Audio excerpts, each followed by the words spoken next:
So you get into your 80-degree house. It's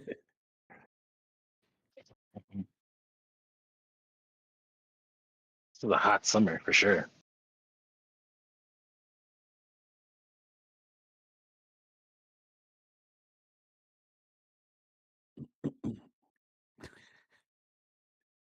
A million things on the checklist.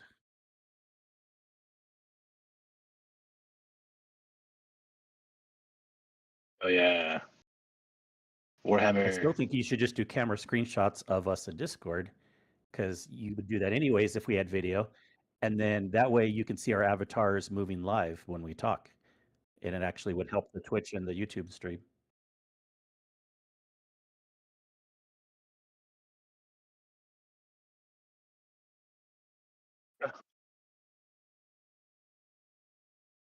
But this is more about, yeah, just it shows like our we're lit up green, when we're talking. So it's like people can see on Twitch or YouTube, not just in Discord.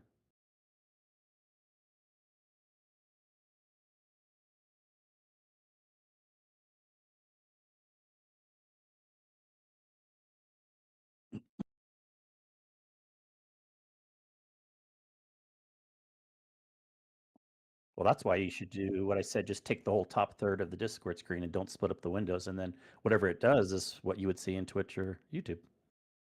That you don't have to make separate windows for everyone.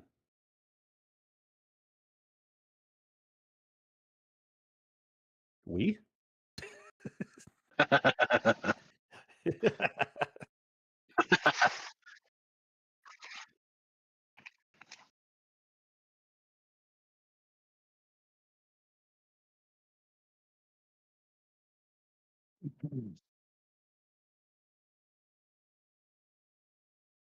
We've been talking this whole time. Yep.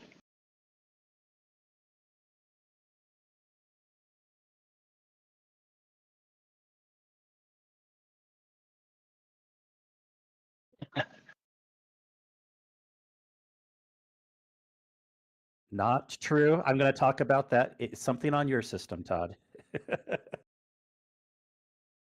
Windows. I've said this more times than you have. I've done, every time I do a restart, it doesn't change my audio settings. Because you have a Rube Goldberg setup for what you're doing. One little thing goes wrong, it all comes falling down.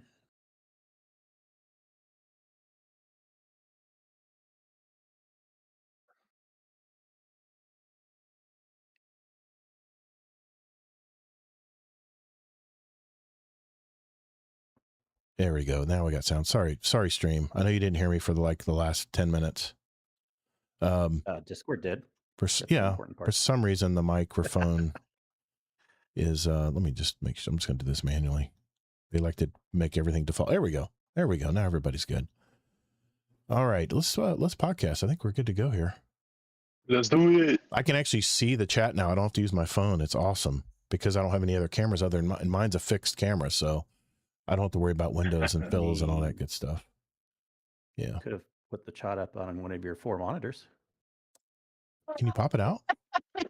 Yes. That's all right. I got it right next to it. I got it right here. I'm good. Yeah, and it's nice and organized on the side, so I can see it real good. Discord is messed up, though, because I can't verify my phone at all. So now I pretty much can't use y'all's Discord at all now.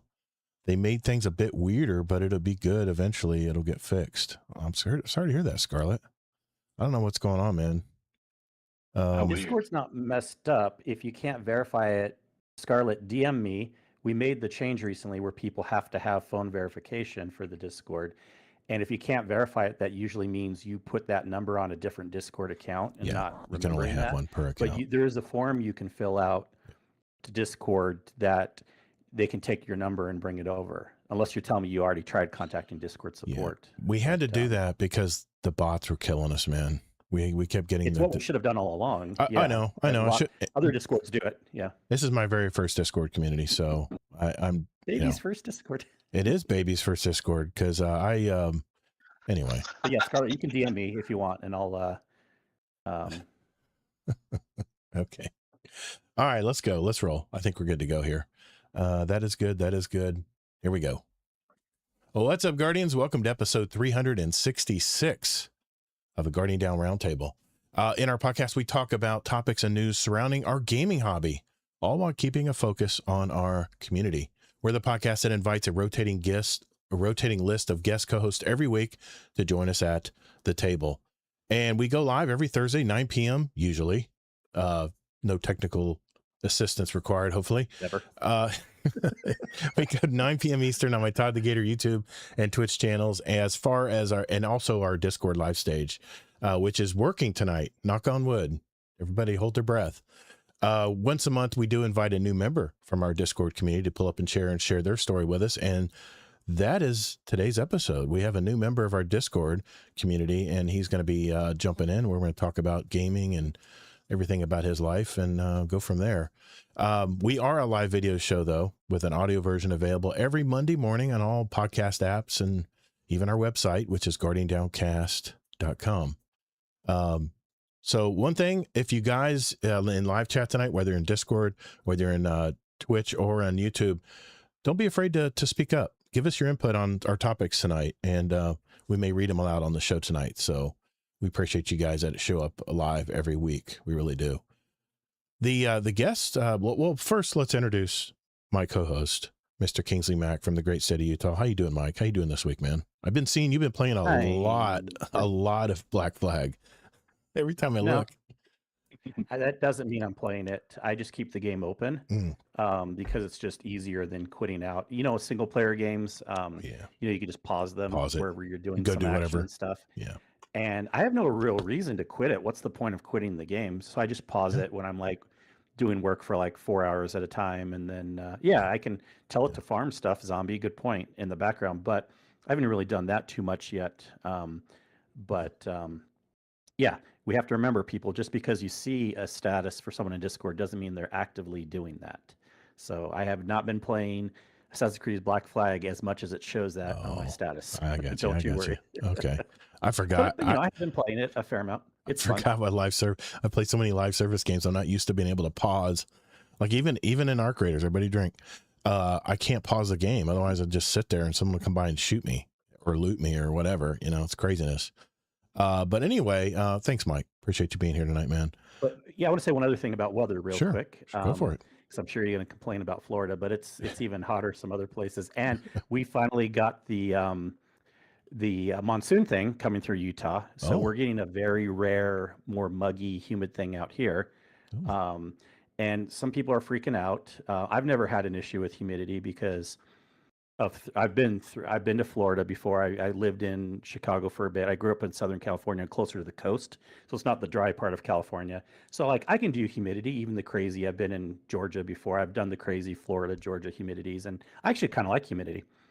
But it's good for your skin. Let me tell you, people like I was getting a haircut today, and like it was like a little muggier than normal. Even flip the camera on. Let's see it. I'm not even having a camera in front of me right now. I know. There's nothing to flip on. But there were some people complaining about how muggy it was and stuff. They're like, "Should we open the door?" I'm like, "No, silly. That's going to add even more humidity inside." But yeah, people here in Utah aren't used to the humidity right now from the monsoon stuff going through.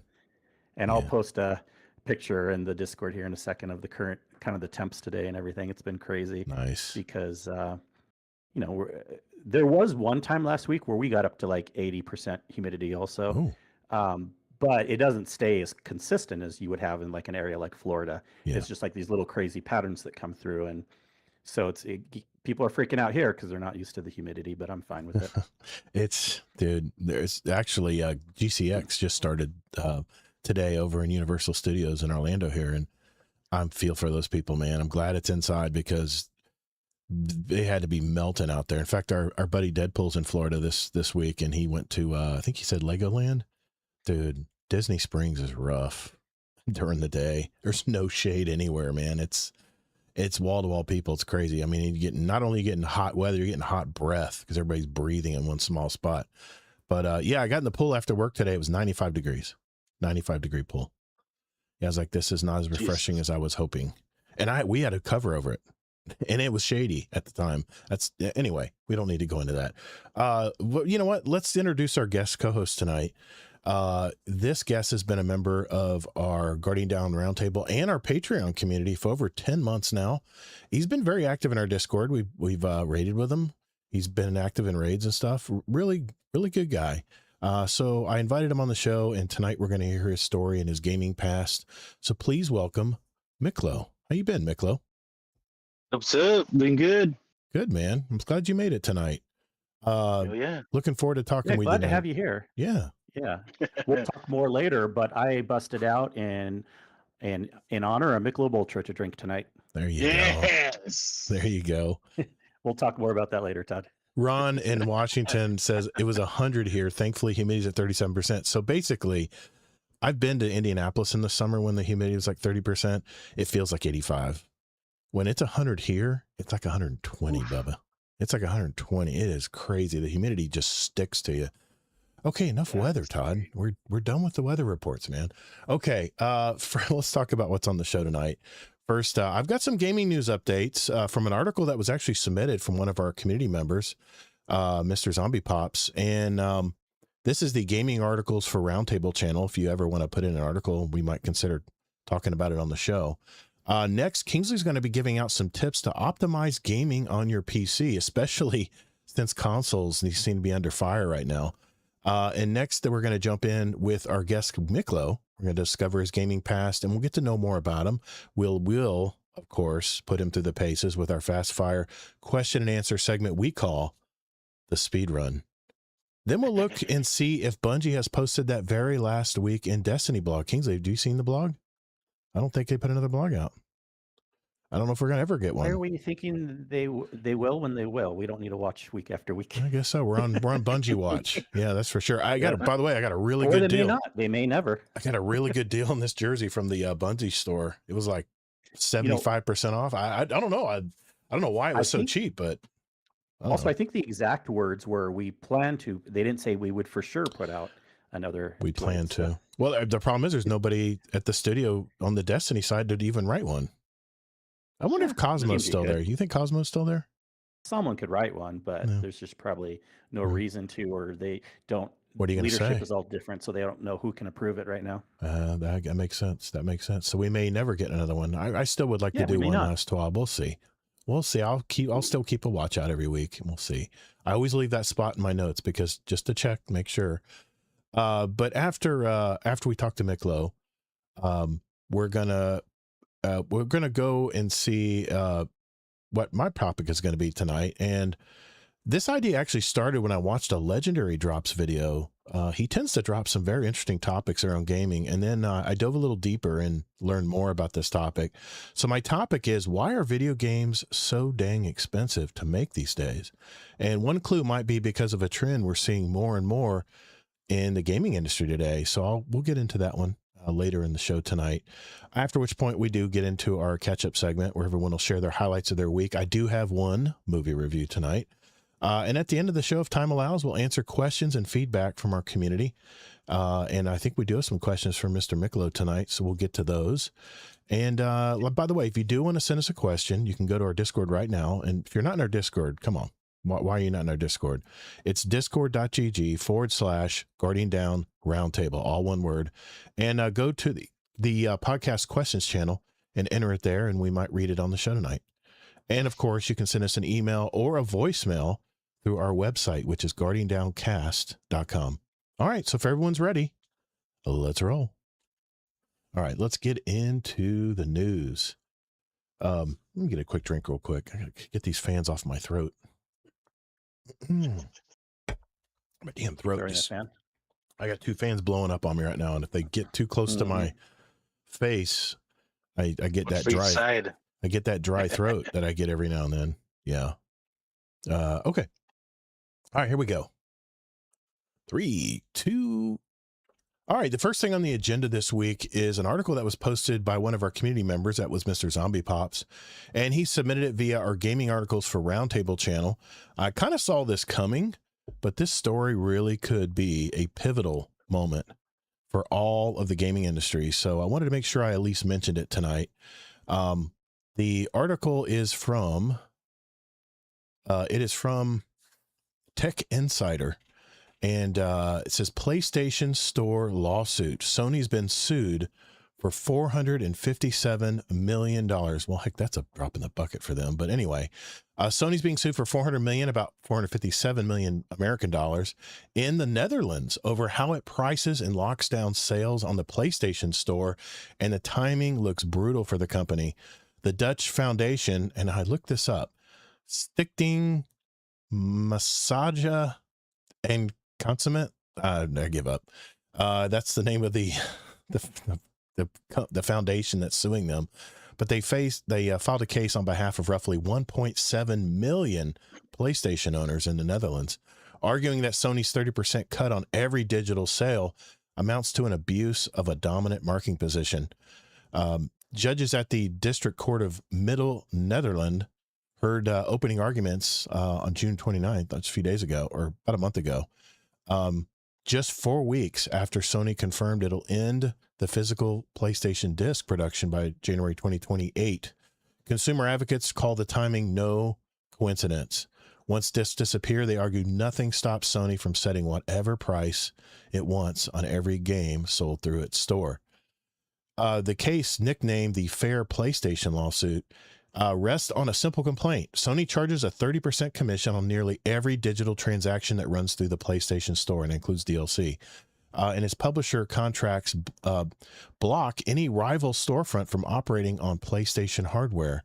So combined, the foundation argues that these two facts let Sony set final retail prices without any competitive check. And I also actually was doing a little bit research on this, and they actually A/B test their pricing. I don't know if you guys knew that. Depending on the person and where they're from, what area and region they're from, they'll A/B price stuff to see who buys more of a certain game or product, and then they can flip the script when they need to. It's crazy stuff, man. The numbers back up the frustration. A 2025 analysis of flat panel HDs found Dutch consumers pay 47% more on average for digital PlayStation games than for physical copies of the same titles, despite digital distribution carrying far lower overhead than manufacturing and shipping disc. Consumer groups have started calling that gap the Sony tax. The foundation, I'm not going to try to say it again, says the harm traces back to November of 2013, when Sony's current closed store model took shape and puts total damage to Dutch consumers at about or around 400 million marks, Dutch marks. I don't know. What's the currency in Netherlands? I have no clue. The foundation filed the underlying PlayStation Store lawsuit in June of 2025, with the first substantive hearing followed about a year later, June of 29th of this year, like I just mentioned. And according to the foundation's own case filing, it now ranks among the largest active consumer claims against any part of Sony's gaming business anywhere in the world. Now, there's also other lawsuits going on right now. Mexico is now suing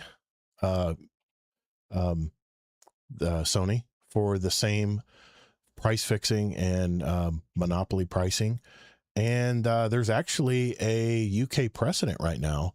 A multi-billion-pound warning shot is the title of this. And it says, the Dutch case did not emerge from nowhere. A nearly identical fight has been working through UK since the courts in 2022, when consumer advocate Alex Neil filed a claim against Sony Interactive Entertainment valued up to £5 billion.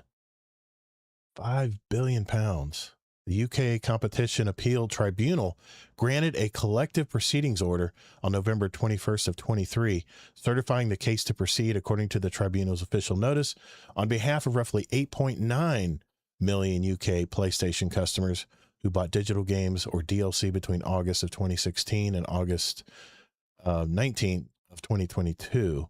The UK trial finally opened in London on March 10th of this year, with BBC News reporting that claims value close to £2 billion, or roughly $2.7 billion.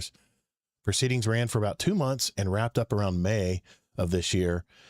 Per the game business, no verdict has been publicly reported by mid-July, but the trial itself has already forced Sony to defend its PlayStation Store commission structure in open court, testimony that Dutch lawyers have leaned on directly. So, I just wanted to show you or list a history, actually, of what are the other platforms out there charge. And Kingsley, you'll probably know this, but Sony PlayStation stores 30% on everything. Valve Steam charges 30% or 25% over $10 million or 20% over $50 million. But it's an open PC platform. Rival stores are permitted to get in there with codes and, like Green Man Gaming and things like that. The Epic Game Store is a flat 12%. Microsoft Store, 30%. Microsoft Store PC games, 12%. The Apple Store Global is 30%.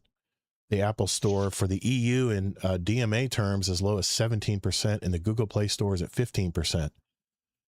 So I guess what I'm getting at is if this case goes forward and there is a judgment, it is going to set a precedent.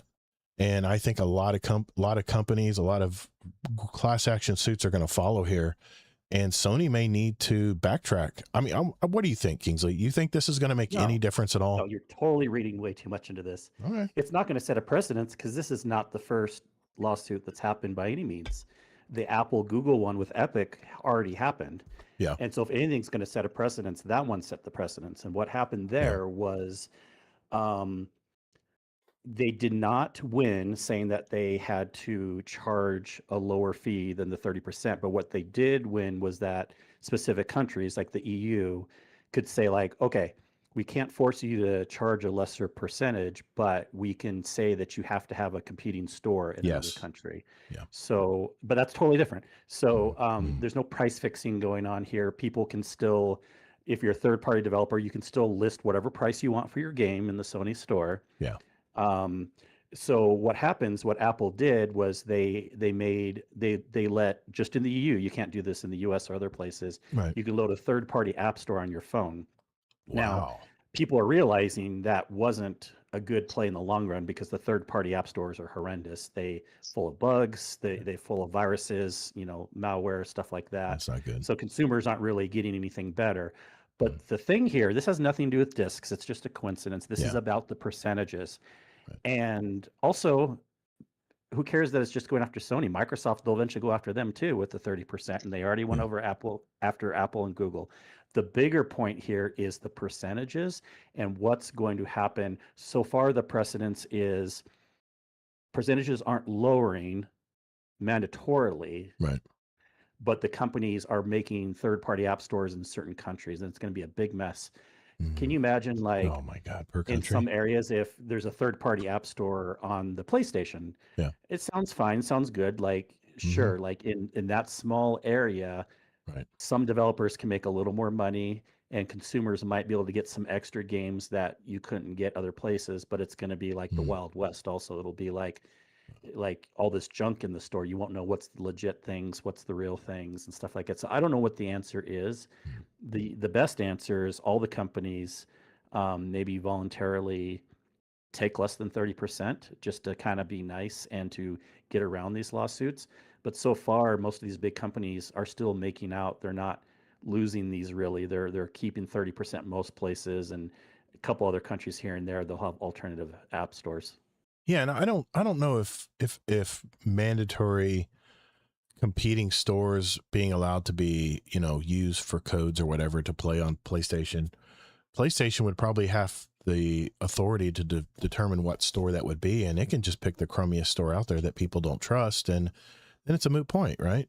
No, actually, the law, at least with the Apple precedents, when we're talking about precedents, is they couldn't pick this. Okay, that's good news. So any app store could load on. That's why, again, Gotcha. It's a mess. Like there's a bunch of junk too, because then the whole market's open for like fake app stores to get loaded. Like the consumer can pick whatever app store they want to load on the EU phones.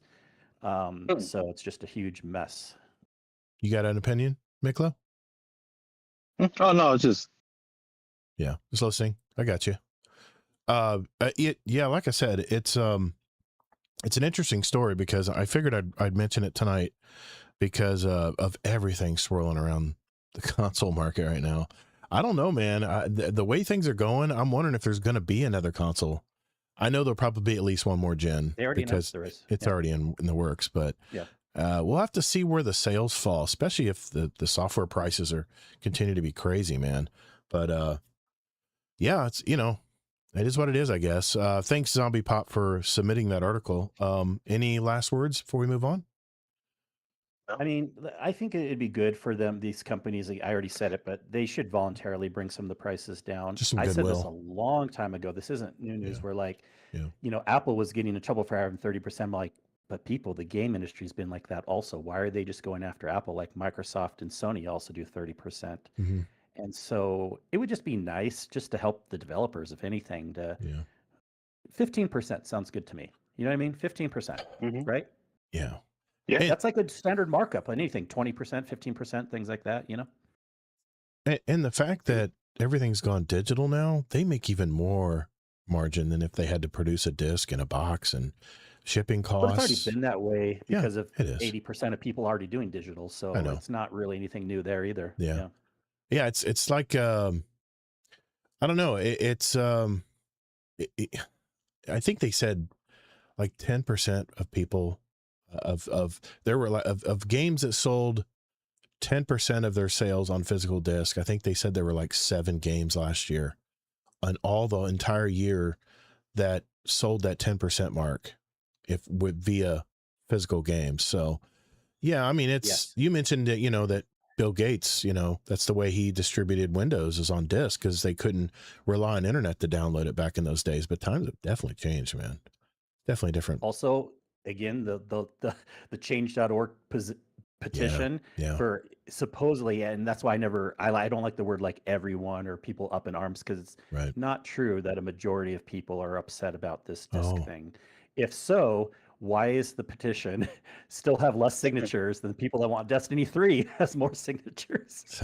Yeah, Destiny 3 hit less over people that care about physical discs on the petition than there are people that want Destiny 3. Just hit officially over 400,000 signatures wanting a Destiny 3. Still don't think it'll happen. I don't know. I think no, I'm not saying either of these will happen, but I'm just making a funny point about how many people are signing these petitions. I really think Sony was going to be smart here. I think what they're going to do, I think there's some Destiny fatigue right now, and I think they know it. And I think they're going to just sit on it for a while and then decide finally to put the band back together, right? And make a new Destiny or a new Bungie game, some kind of game. I can't imagine. Just because you feel like Destiny fatigue doesn't mean most people felt that way. I mean, the numbers are still good. Going. Yeah, the numbers wanted it to keep going.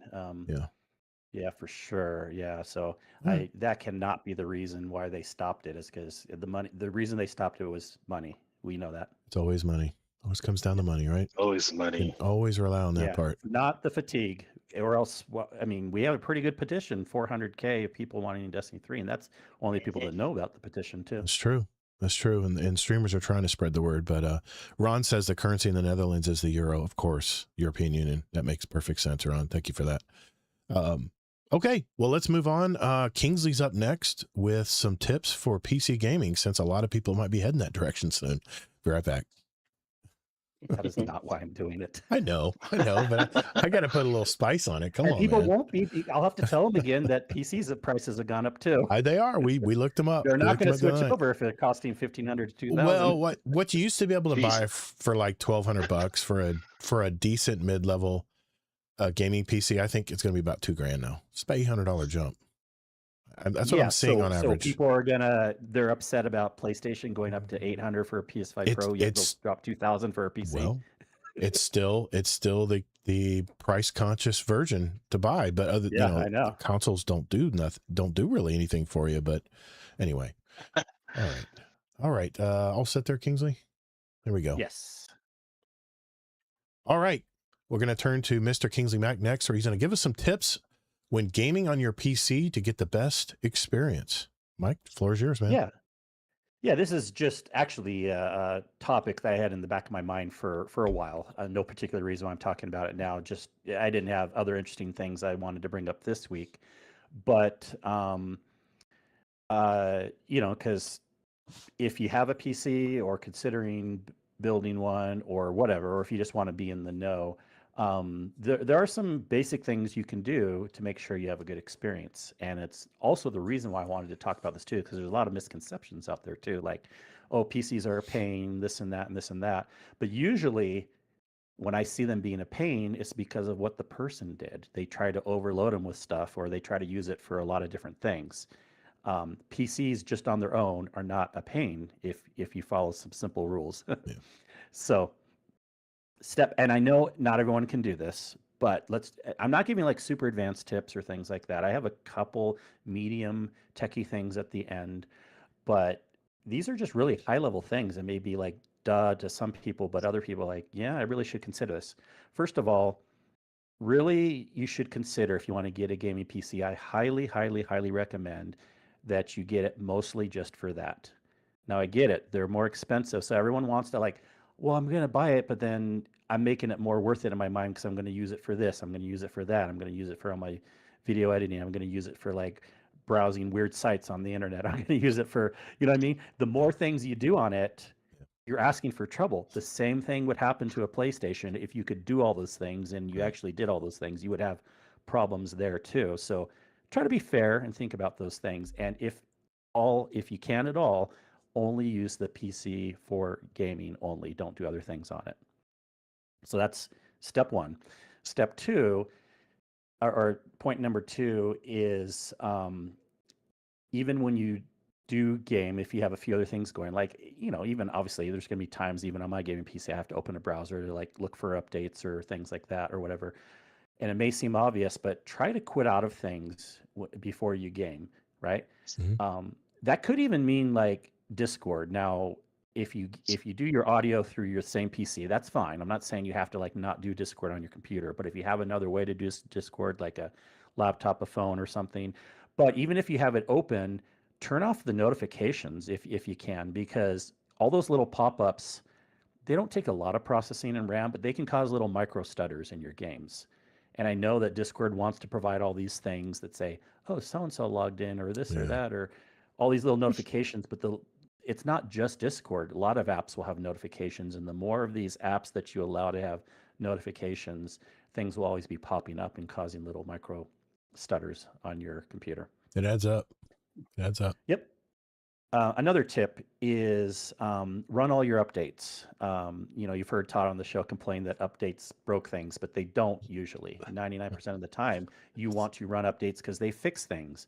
You're forced to run your updates on your PlayStation and your Xbox. Yeah, well, for good reason. Mm-hmm. You need to run your updates on your PC too. And that means your Windows updates and your graphic driver updates. Those are the most important. But thank you, Zombie. Maybe I'll give that tip too. But run your updates, and they're good to do. Don't just like put it off. And another reason why it's good to run your updates is it kind of forces you to restart your computer. If you aren't running your updates or doing anything, try to restart your computer once a week or so. Just set it as a schedule. You don't have to do it that often, but that's the best way to kind of remember, you know, on a Friday night or whatever, before you go into bed, restart your computer, because it clears things out and can help. But definitely run your updates. And there's usually, for Windows, there's usually weekly updates. They don't always have a restart though, but run them. Don't be scared of them. I had a question. Yeah, you can break it anytime, guys. Yeah. Mikola, that goes for you too, man. Is there a manager you can install on your computer that will do that for you, like drivers and Windows, all that? Windows always lets me know, because that's my main interface. But like drivers, if there was, remember what I said? You shouldn't be loading extra stuff on your computer. Okay. I was just wondering. Look, it's easy. Windows will pop up and tell you, and your graphic driver probably will too. But even if not, just open it. Those are the two main. There's other updates you can run, but I'm just keeping this simple. The most important things are Windows and the graphics. So just open your NVIDIA or your Radeon thing. Yeah, it's for the GeForce app. Check for updates, but they will probably set it on auto update. Most of them try to push you that way. If you ever told it no, change that back to auto, and then you'll get the pop-up for those things, which are good to get pop-ups for when there are updates. Okay, I'm going to do that right now. Update video card. Just kidding. All right. Some of you knew I was going to thought I was going to do that. I know you did. All right, go ahead. Alt F4 it. No. Control delete. Control Alt delete. I mean, there's lots of things you can do. Now, some people will get crazy and go far the other way, which I don't recommend either. And they think, This was maybe more of a thing in the 90s, early 2000s, where there wasn't a lot of RAM for computers and stuff and storage. So people would try to like pare down their normal version of Windows and like remove components and stuff. I don't recommend that either. It used to be said that like, oh, well, your Windows will be more optimized if you remove all these components, but that is asking for trouble. Again, you want to go with like a base configuration, you'll have the most success. If you add a lot of stuff, you're going to have problems. If you remove a lot of stuff, you're going to have problems. So just don't fuss with a lot of things. Don't go down the Reddit rabbit holes of like, unless you really know what you're doing, you like to geek out and reinstall your system. If you make things messed up, don't remove a bunch of Windows components just because you think it's going to help with stuff. Go to your If Windows you're having RAM device. issues, you probably need more RAM. If you go to your Windows So- device manager, you'll find out how much works in the background. It adds up, man. It's up. It's a lot. Okay, but don't go there and then No. just worry about it either. You No, don't no, need to go to your no. Windows manager No. and that then again you might start worrying about things and then wanting to remove Yeah. things or stuff like that. So I mean that does bring up another point. This isn't a PC build guide, but if you're looking to get a new computer, really try to go for 32 gigs of RAM. This has been the recommendation for a few years now. Mhm. I understand RAM's very expensive right now, so it's hard to say. 16 would be the minimum, but I highly recommend 32. But maybe I can get a PC build video or article another time. Yeah. Gotcha. A couple more things here. These are more the medium advanced tips is there are a couple things you can do in Windows. You don't have to, but you can do to give some extra performance. So, you guys can DM me. Maybe I'll post in the Discord and the tech channel at some point. You don't have to remember all these things, but you can. Windows has a setting called game mode that you want to turn on. Basically, this helps with minimizing some of these background apps, like I was mentioning. You should still look for not having a lot of things open and turn off a bunch of notifications, but you can also go to Windows settings, gaming, and then game mode and turn that to on. So think about that. And then one other thing is go into Windows setting and turn on hardware accelerated GPU scheduling. Oh. That's under settings, system, display, graphics, and then turn on hardware accelerated GPU scheduling. You can rewind if I said it too fast, or you can just ask me. That I've not done. Okay. These aren't the most important things, but they're little tips that can give you an extra little Learn something every day. oomph here and there. Yep. Yeah. And other than that, have fun. I mean, having a PC doesn't have to be a complicated or scary thing.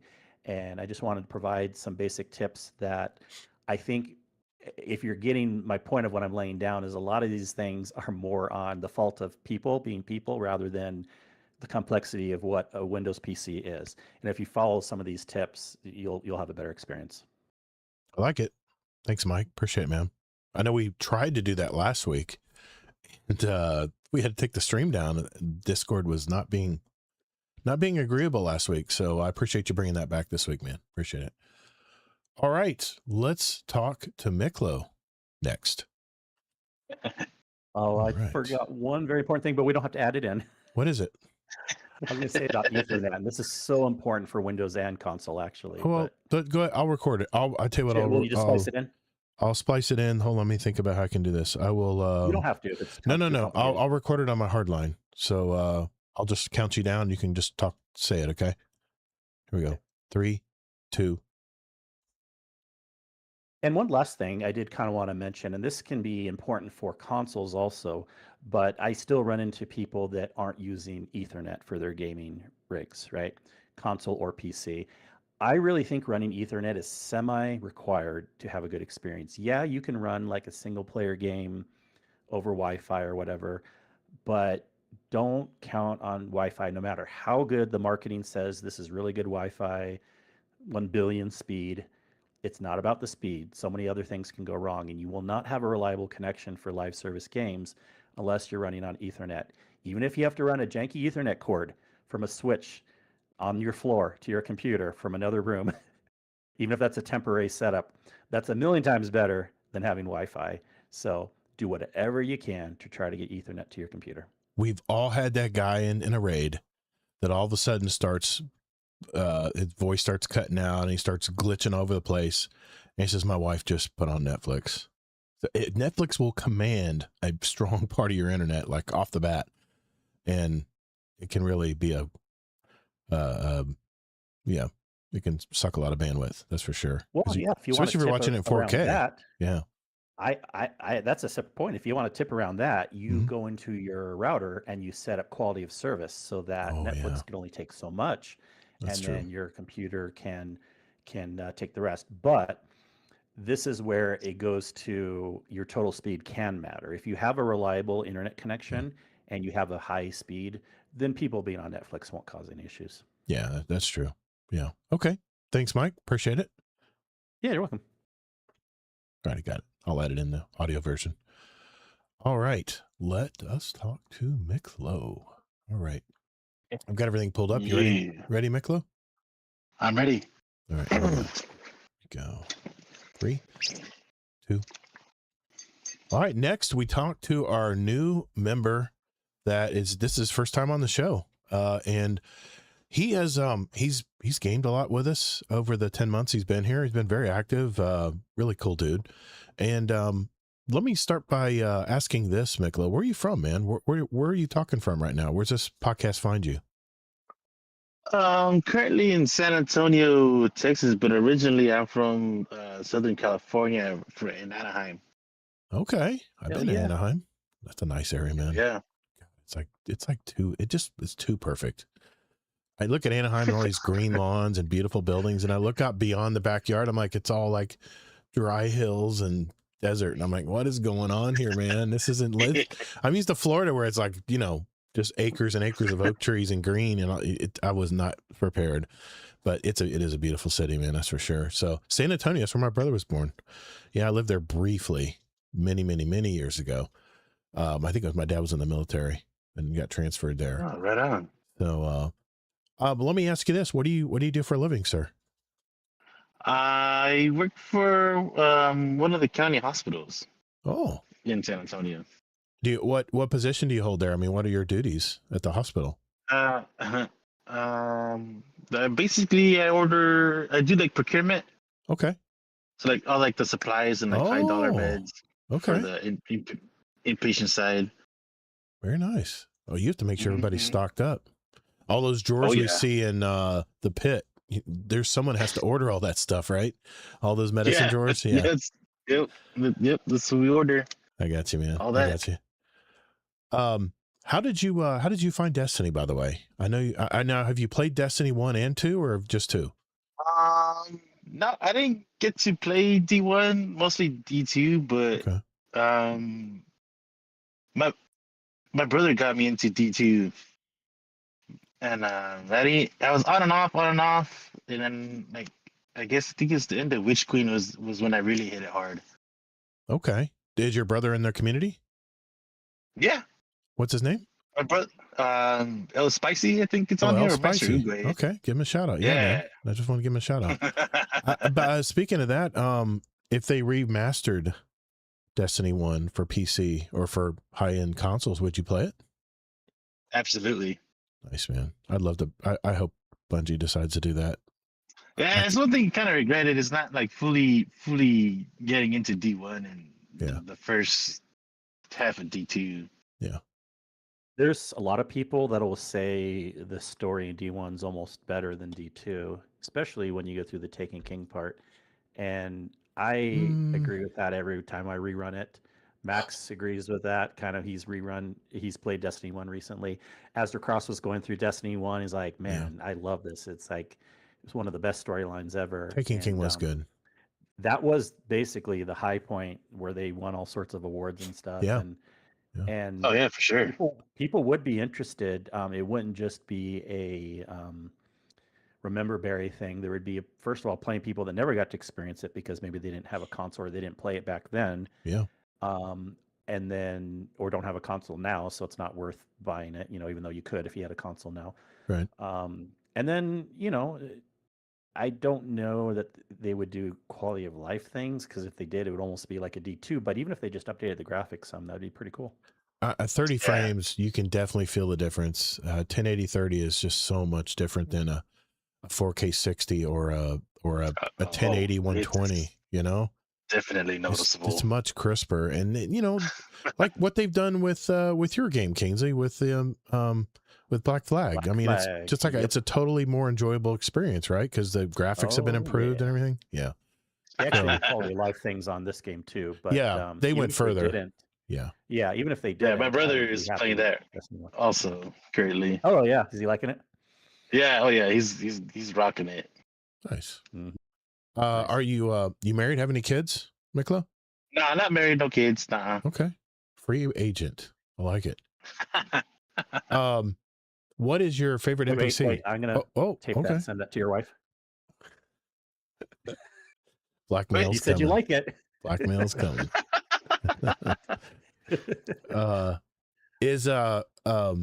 What is your favorite NPC in the game? If you were to pick one, could be in the tower, could be in all the worlds, wherever in Destiny. I'd say Zavala is my favorite NPC. So you're a Titan main. Yes, I converted from a Warlock. I'm sorry to hear that, man. That's too bad. Originally, I started as a Warlock, and my brother was like, "Feel the power of the punch." So you're the hammer, and every NPC is a nail. I get it. Yeah. Whereas Warlocks are more like a Swiss Army knife. We can just kind of roll with the times. Yeah. Are you a book nerd? Are you a solo player, or do you like to play with groups? I like to play with groups. Okay. I like to play with groups. I do play solo just to get the challenges done, but I prefer groups. I might get a little deep on you here, but what is your absolute earliest, most vivid game memory? I mean, who was there? Ooh. What was on the screen?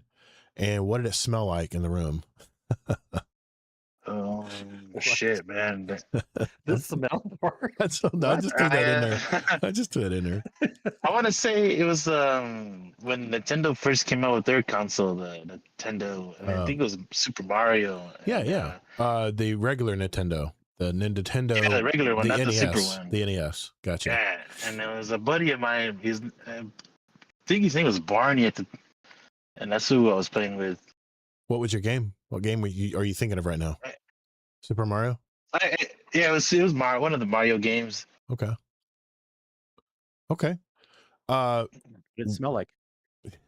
It was in the living room. He was fine. Went in the bedroom. It was in the living room, right? Okay. It was an Coca-Cola and pizza. Yeah. I hear you, man. There you go. There you go. What was the first game that made you realize that it wasn't just a toy, but a massive part of your life for adults to play? What was the first game where you kind of realized that it's not a kid's toy anymore? Oh man, I don't know. I've been gaming since I was a kid. Mm-hmm. And I just really played through all the consoles when they came out. Okay. Gaming's just been a part of my life since growing up. Okay. Have you ever played like co-op or split screen games? Both. Usually we play split screen with my brother growing up as well. You remember what games? There were some Call of Duties, Gears of War games, Super Smash Brothers. I remember the campaign runs. Those are fun. Yeah.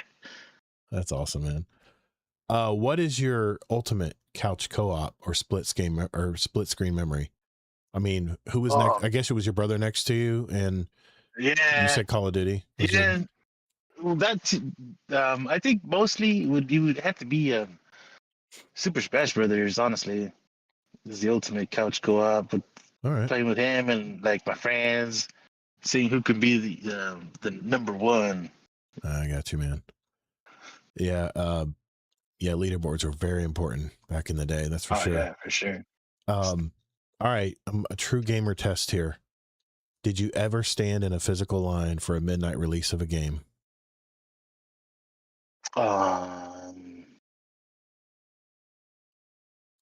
I don't think so. I don't remember. Okay. It's all right. It's all right. I won't judge you. No, I'm just kidding with you, man. I'm just kidding with you. That's I don't know. That's not real old school. I mean, it's old school. It was a thing, but usually I've done it and I didn't enjoy it, so I'm glad that's gone. What was your first midnight release, Kingsley? Well, first of all, too, they don't always come out at midnight. I remember a game coming out at noon once, or it was like 10 a.m. actually when the store opened. Wow. But I remember the one I remember the most was Diablo 2, standing in Okay. line for that. Right. It was the year 2000, I believe, and I was living in Provo, Utah. And it was a Best Buy or a CompUSA. And I remember it was during the day. It wasn't at midnight. I mean, maybe I went the next day. I don't know, but there was a line, and Okay. I seem to remember the doors opening and then going in and getting it. But there wasn't like that long of a line. But still, like those aren't good memories for me. I prefer not Dude, waiting in are you lines. kidding me? No, my first, I think I have to go to 2004. So when my son got me into Modern Warfare, Call of Duty, it's when he got me into shooter games. I mean the online multiplayer shooting games. And I remember he was so excited because we went up, and I think it was what was the one right after Modern Warfare? I think it was it Black Ops? Original Black Ops? Anyway, he was so excited, and you know, he was bragging to his friends that his dad brought him up at midnight because that was really late for a kid his age, you know. And I think he was like 7 or 8 years old. So I know maybe he's a little older than that, but my favorite midnight release was Destiny 1, because I saw it a year earlier on it's not the Game Awards. It was something else. It was another award show. My mind's mush. But anyway, I remember seeing the preview a year before, and I was so pissed I had to wait a whole year for Destiny to come out. And when I did, E3? I was E3, thank you. Yes, 2013, E3 2013. And I remember my son wasn't as crazy about Destiny as he was for Call of Duty. By that time in 2014, he was into World of Warcraft and RuneScape and those games that he played. And he had an Xbox 360, I think, at the time. And my God, I drug him there. I said, no. You're waiting in line with me to go get Destiny, man. And I remember they gave you a poster and everything. Oh, it was so cool, man. Anyway, sorry. A little reminiscent there. He's scarred for life now. No, he can just, I mean, there's no midnight releases anymore. You just buy the game online. It's that easy. Yep. I would have just bought Destiny 1 digitally. I know it came out digitally also. I remember once they started doing digital, I was like, yes. I was like, this is so much better. I remember whenever we bought Atari games when I was a little kid and I couldn't drive myself. I remember they had these thick, like, lore-filled game manuals that you could pull out and actually read everything about the game, and it showed you how to play and everything. I used to do that on the way home when my parents would, pick the game up for me. You know, anything like that come to mind in your past, like, blowing on cartridges or renting games at Blockbuster? Or did you any gaming memories like that with little rituals like that? Not that I can remember. Okay. You might not be as old as us, Todd. Okay. All right. I'm picking up on that. All right. I was a 90s kid. I treat everyone like they're 30 years old. Anyway, those are good times. We've lost our innocence in gaming these days. How have your gaming tastes changed now that your free time is more limited, or as you get older and have jobs and stuff? I mean, have your gaming tastes changed from when you were younger, or do you still like older games? Or I don't think they've changed much. all right. Basically been playing FPSs, story games most of the time. Okay. What are some of your favorite games to play right now? Good question. It still would be D2, Cyberpunk, Helldivers. What Call of Duty. What is it about Cyberpunk? Because I'm just now jumping back in. I picked the Nomad this time, and I'm like in a totally different area than I picked when I was a Corpo. I'm like, what? Where? I don't remember any of this when I played the game. It's like they start you in a totally different area. That's an RPG. You have different options. Yeah, RPG. Yeah. What is it about? I mean, now that they've improved the game so much, what is it about Cyberpunk you like? I just really love how heavy the dialogue is. Okay. And it's pretty rich, huh? Okay. Yeah, it's rich dialogue. It's got good music. It's got good action. Okay. It just looks so prime. I love that you threw that in there. Another problem you may have as you start getting older and your money's more limited is you have to decide, you know, that old gaming problem when you become an adult is, you know, Oh yeah, figuring out what too many game. games, not enough time to play them all, right? Is that Yeah. is that in your case, does that work, or you pretty much play whatever? No, well, I stick to like the core games that I play, and then I'll try to make some time to play some like a new game every now and then. Okay. Have you ever reached a point in a new game where you think that the graphics will ever get better than this? I know it's a little deep. No, I think the pinnacle for currently, I think, would be Cyberpunk. Yeah, man. I got to admit, man, the graphics have really been improved in that game. Yeah, when I first played that game got juiced. It did, man. It did. I mean, my God, I remember they were throwing so many updates for that game, and I was just like, yeah, download it, but I'm not playing it right now. I only play Destiny. When we were kids, you know, gaming was often seen as something kids play, you know, that you eventually grow out of, but it's become like a multi-billion-dollar industry now where it's eclipsed regular entertainment combined. Was there a time where you thought that playing games as an adult was completely normal? Yeah. Yeah. I think it's a pretty normal thing to do, to play games. I mean, it's so mainstream. I mean, gaming has just come so far, man. That's for sure. Oh yeah, for sure. From pixelated to polygons to what it is now, 3D rendering. If what role playing? I mean, if you ever plan to have kids, what is the one game from your childhood you feel like is a must play for them? Super Smash Brothers, I would say. Okay. Okay. All right. All right. Donkey Kong. Oh man, don't get me started on Donkey Kong. I think I made the 7-Eleven, that local 7-Eleven, like a millionaire, all the money I put in that damn game. Holy crap, man.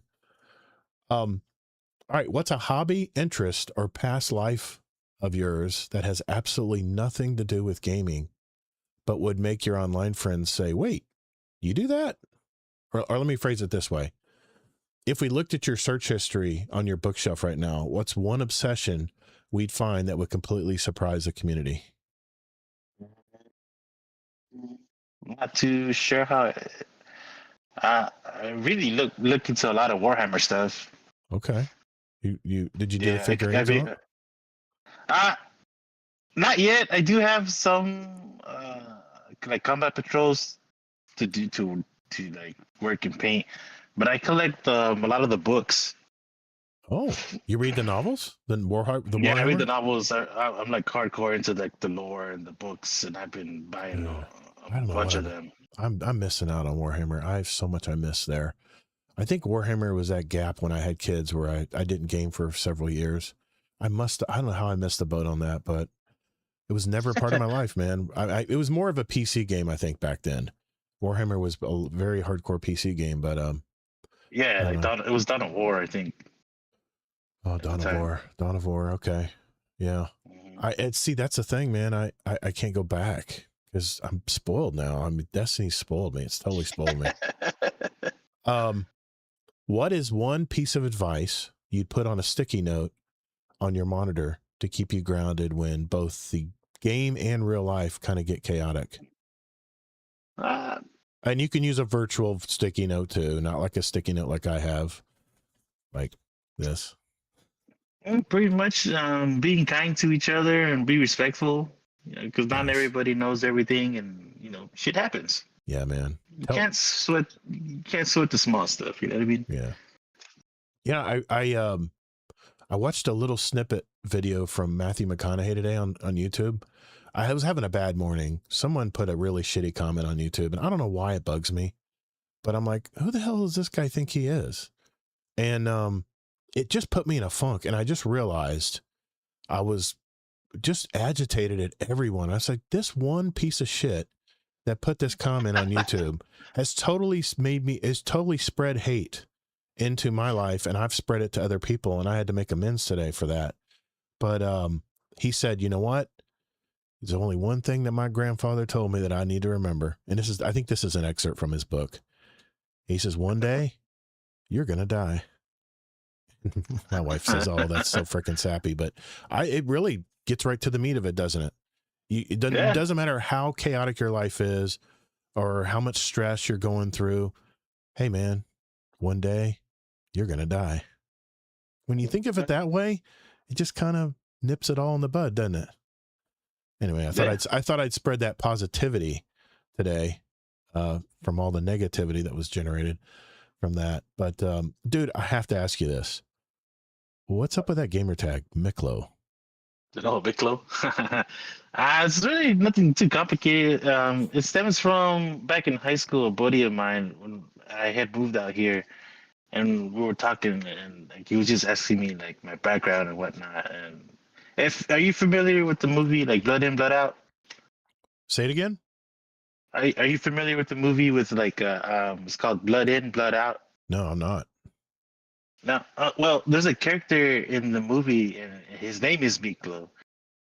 Really? And yeah, and like he's kind of like he's the one that like tries to do like big things to like fit in with the group. That's how it basically came about. No shit. Yeah. Okay. I never would have guessed that. Yeah, and I'll add on right now, since we're talking about gamer tag. Funny story in the community that some people know and other people don't, but it goes to what I was saying earlier is, we've raided with you before and had good times. And for some reason, good old Sin in the group, Oh yeah.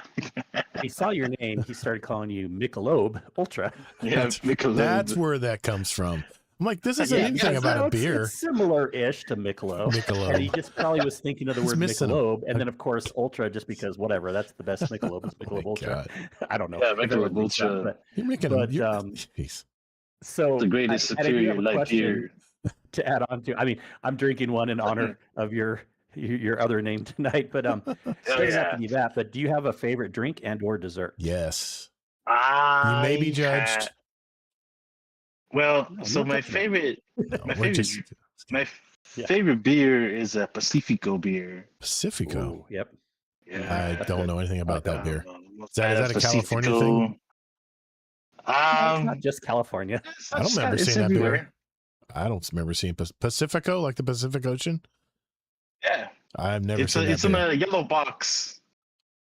I see it here in Utah also, Todd. Deadpool, you seen these beers?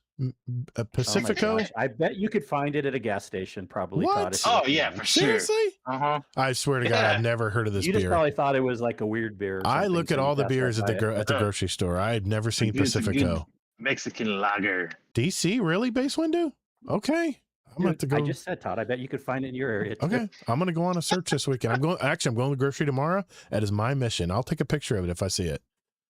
All right. And for dessert, I love all kinds of sweet things, but a good apple pie with some whipped cream goes a long way. Apple pie, man. You and my wife both. With a little slice of ice cream next to it. Oh, yeah. Hell yeah. Yeah. Tear that up. Now, wait a minute. Do you like the regular old fashioned or do you like the little crumb on the top? Both, honestly. Oh, yeah. They are both good. They are both good. That's true. I don't discriminate. What? Skip? Maximo? It's at Walmart? I don't know what I'm missing here, man. I don't know what I'm missing. We're in the upside down right now. I don't know why I've never heard of this beer. Okay. Okay. Because you only look for your blue moon. That's why. Oh my God. Oh my God. Geez, man.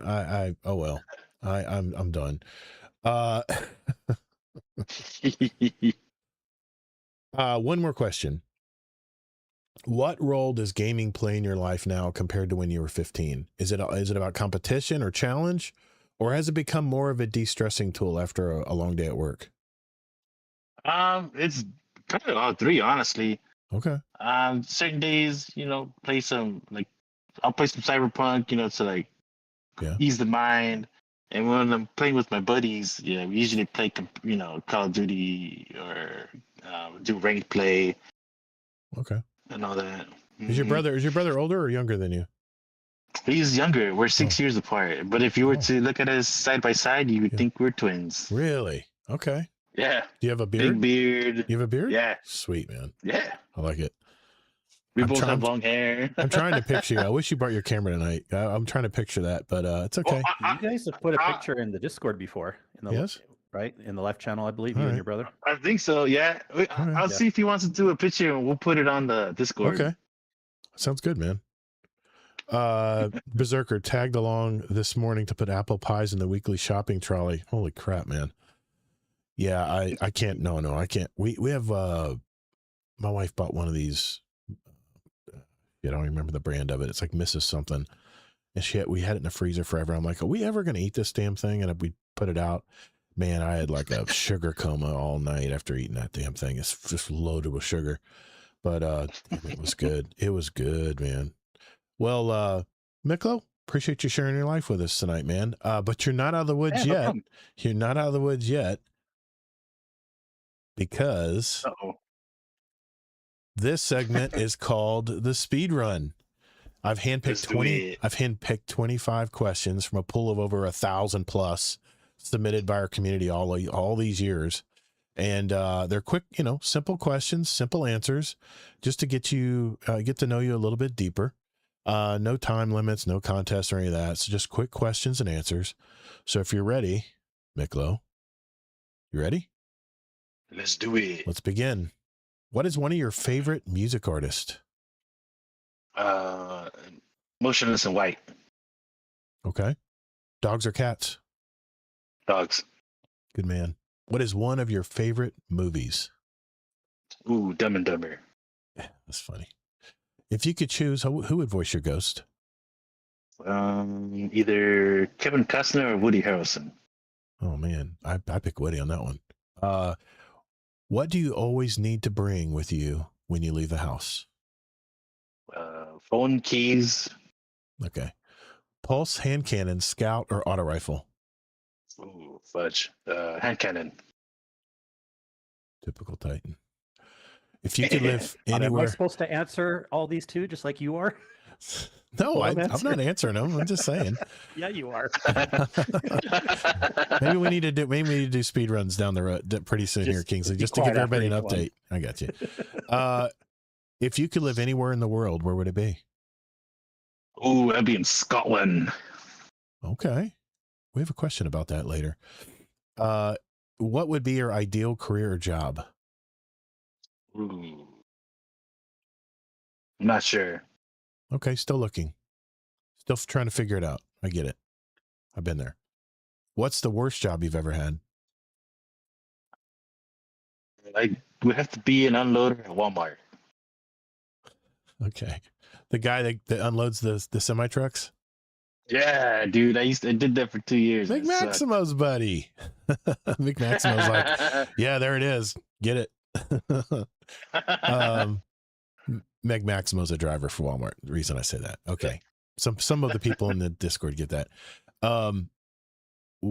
Describe yourself in one word? Kind. What's the best sandwich? Ooh. The Monte Cristo. Interesting. Okay. I didn't expect that. Sweet or salty, and what is your favorite snack based on that answer? Sweet or salty?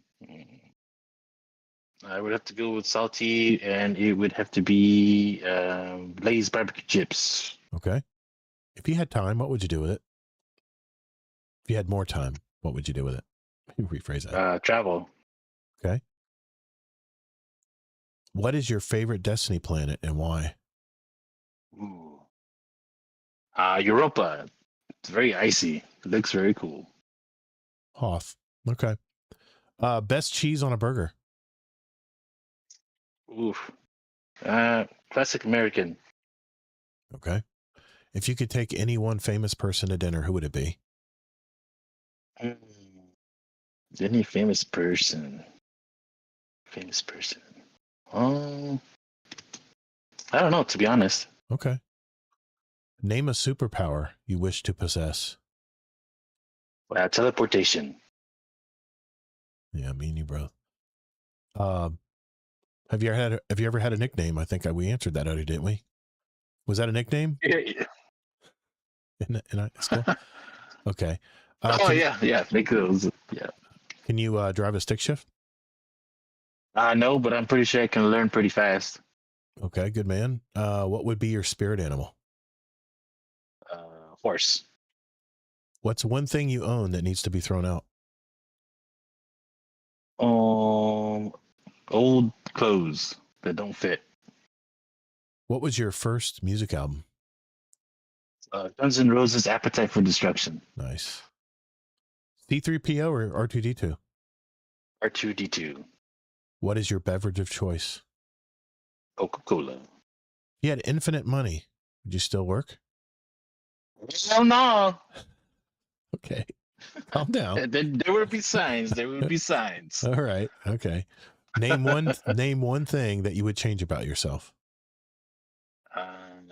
Eat less. I got you.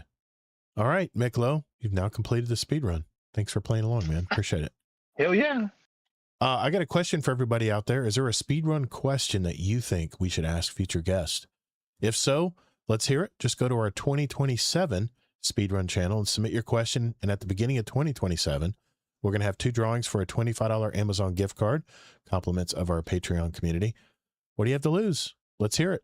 There's 1 entry per member that'll go on the wheel of names that we'll spin, but you can enter as many as you like. We'll be glad to use them.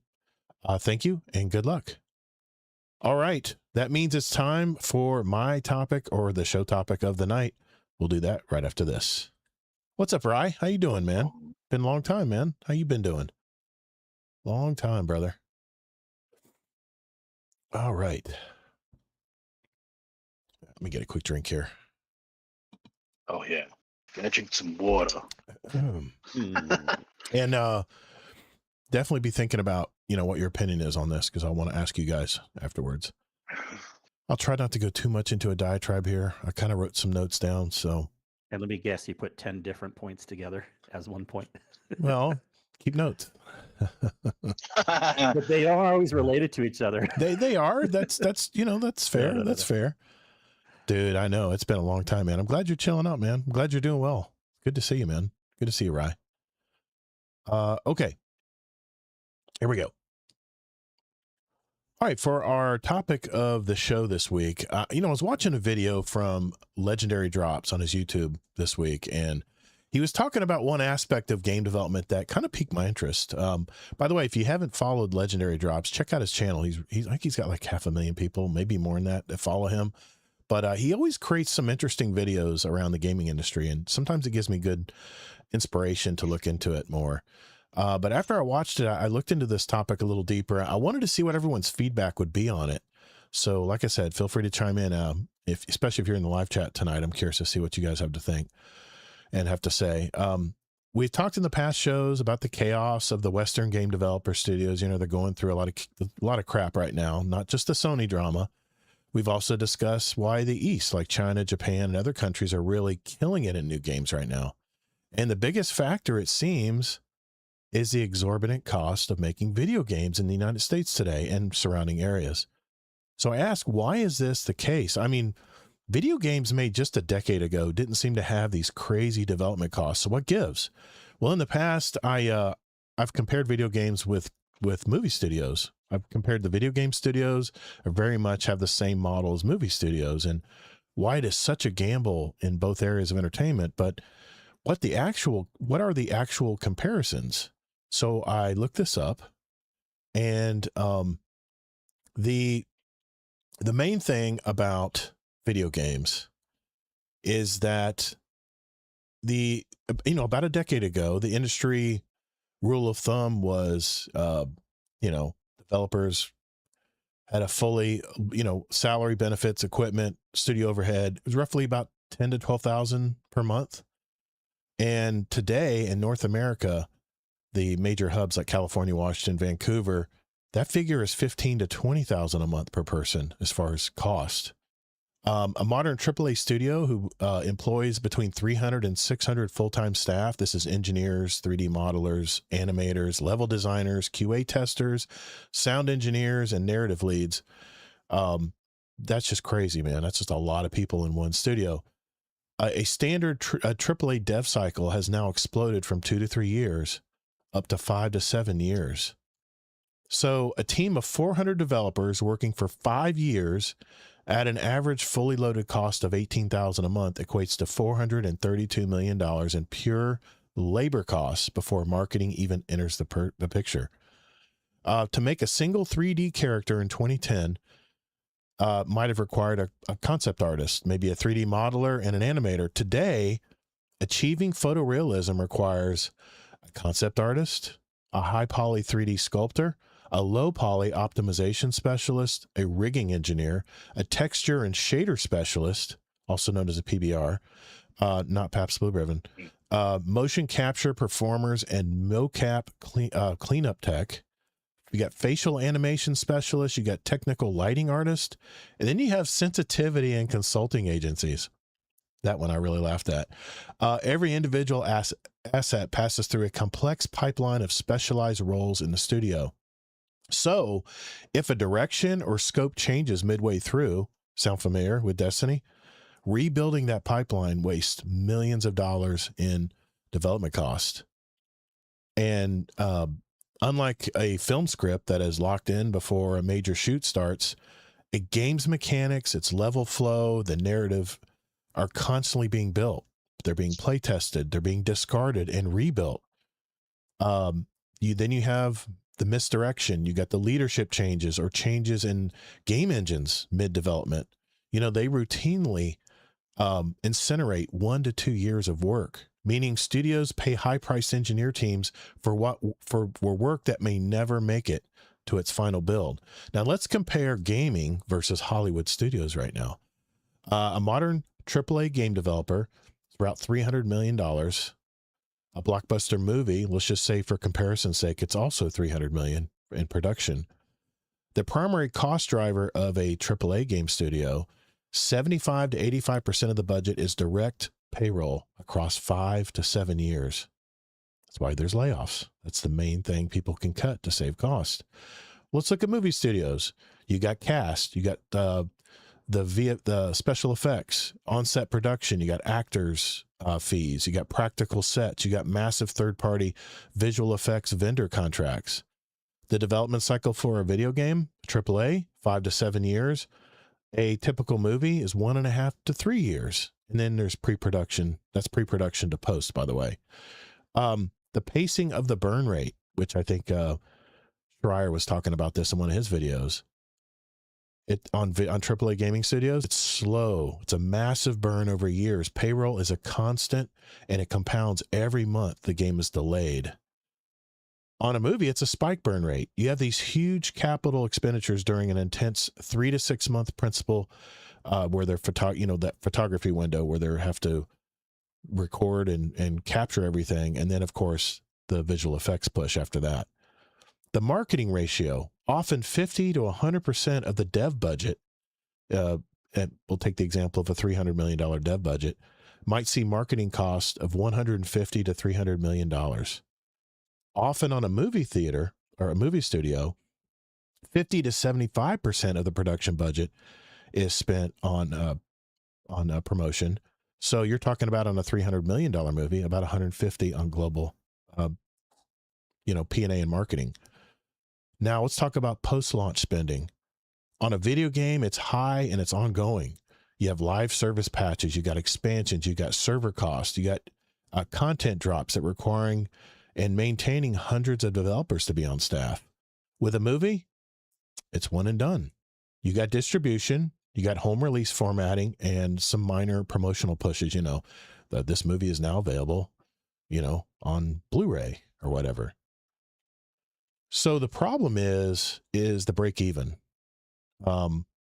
Because games take so long and they cost so much in the baseline developer labor, the financial risk is far more acute than in a film.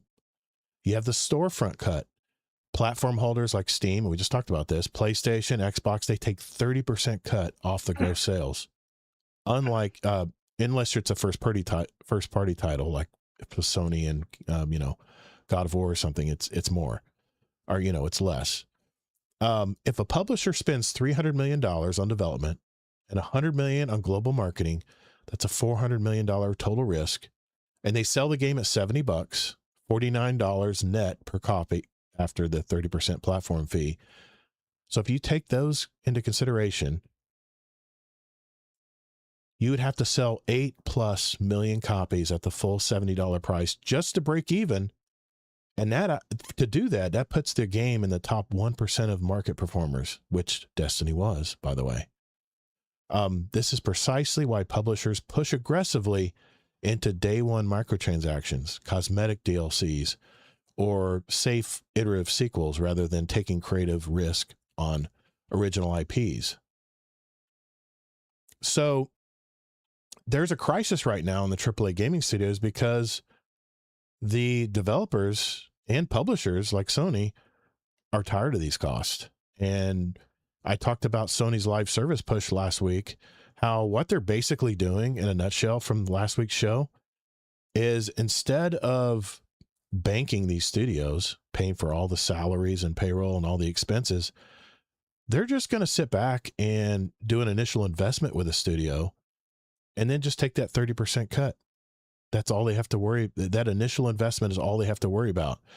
I think that's lame. I think that's whatever. There's other studios, I guess, that do the same thing. I mean, that's what Steam does, right? I mean, has Steam made a game? Yeah, that's how they started. Yeah, Valve. I know with Valve, made Portal, with Portal, yeah. But after that, and they've made other ones, yeah. But they make their money on that commish.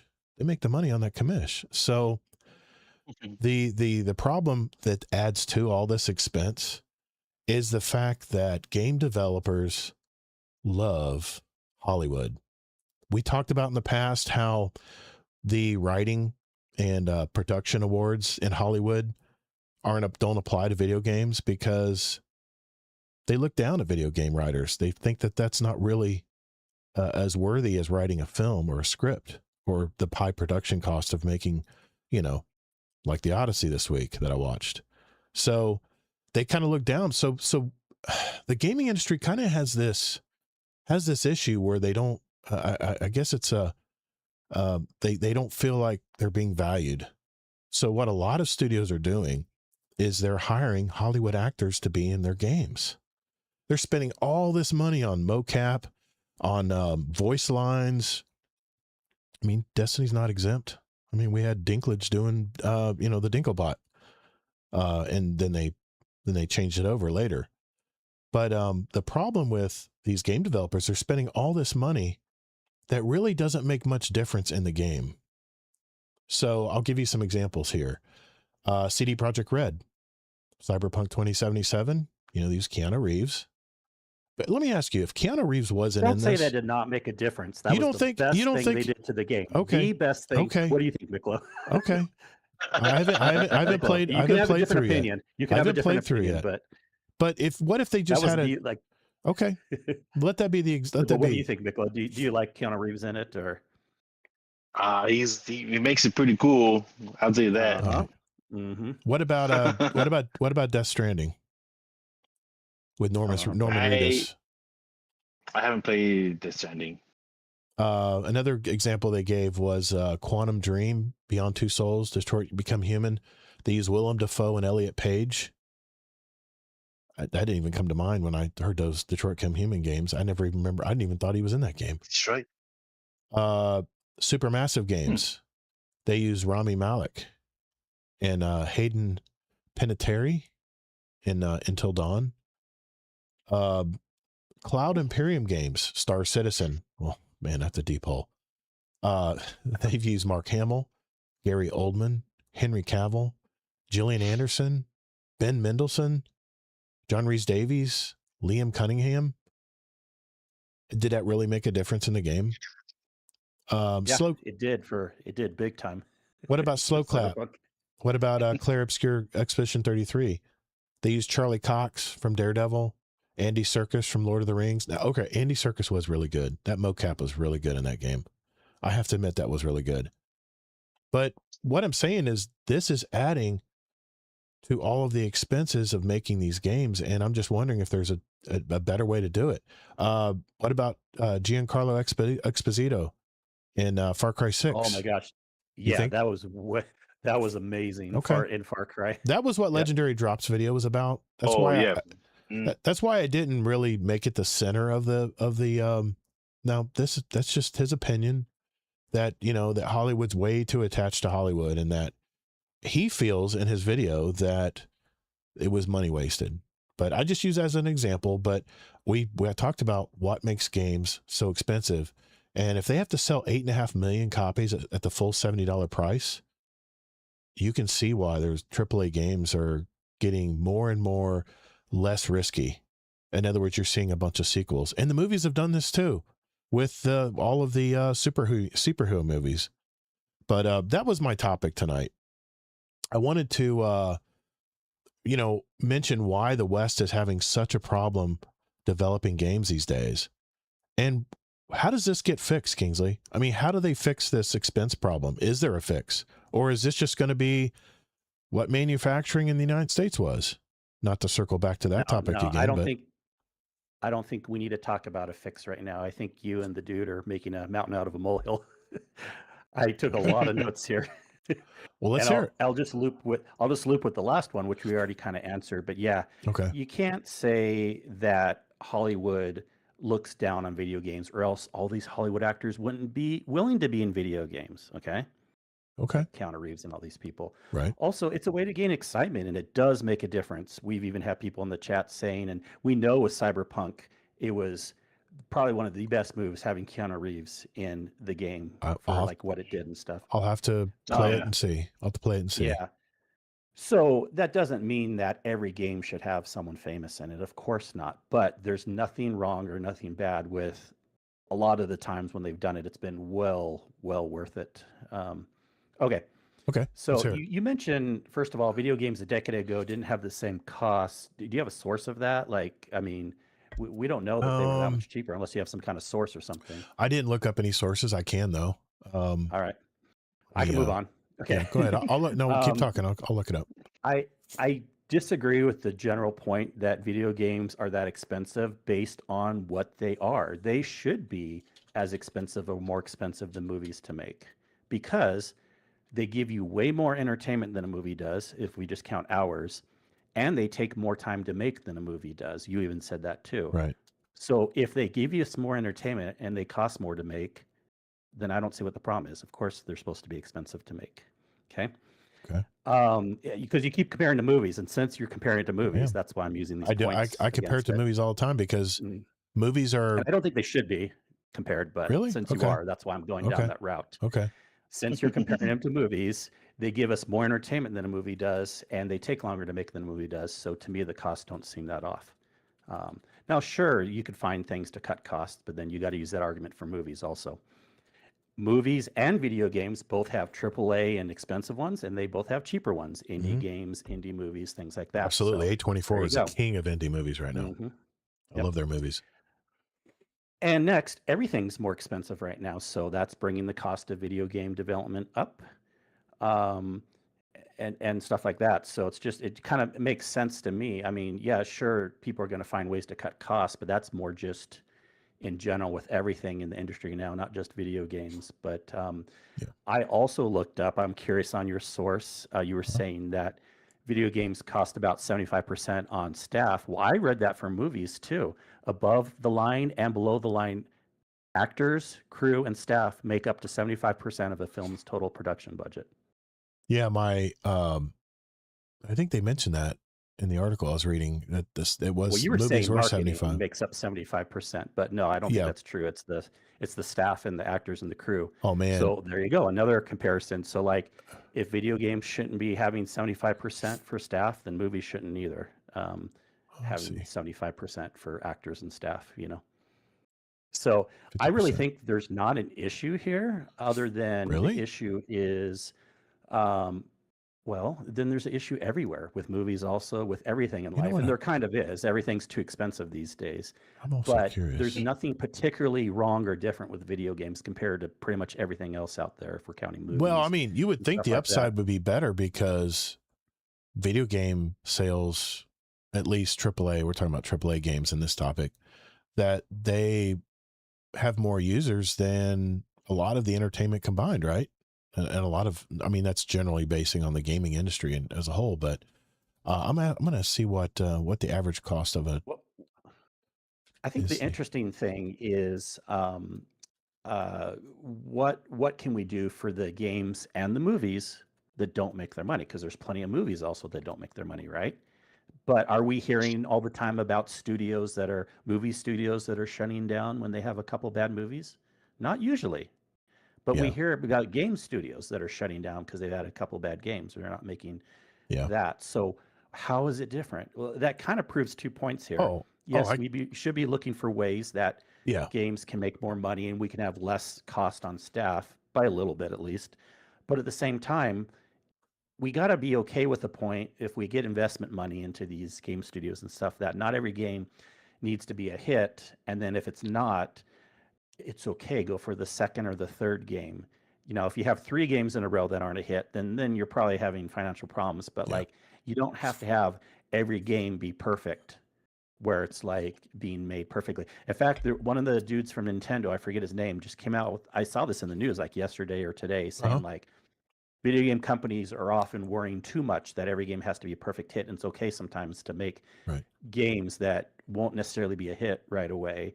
And so that kind of goes with that point too, that I think the bigger picture should be overall, like maybe find ways to cut some costs, maybe by a little bit. I don't think it's out of hand, because we still want to have some AAA games. We still want to have a lot of indie games, and the AAA games, just based on how the world is today, are going to be continually expensive to make. Okay. You wanted sources for costs of games 10 years ago. The FTC versus Microsoft. These were legal disclosures in 2023.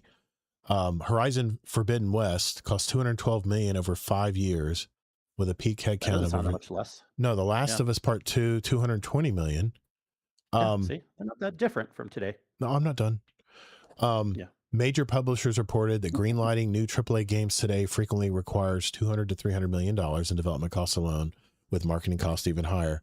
In contrast, publishers that major blockbusters greenlit 10 years earlier, such as 2013 to 2015, typically operated on a core development budgets between $50 and $100 million. In fact, there was a breach, an Insomniac Games data breach. Marvel's Spider-Man in 2018 cost $100 million to develop. Marvel's Spider-Man 2 in 2023 ballooned to $315 million. CD Projekt Red, The Witcher Wild Hunt, had development costs of $81 million, with core development around $32 million.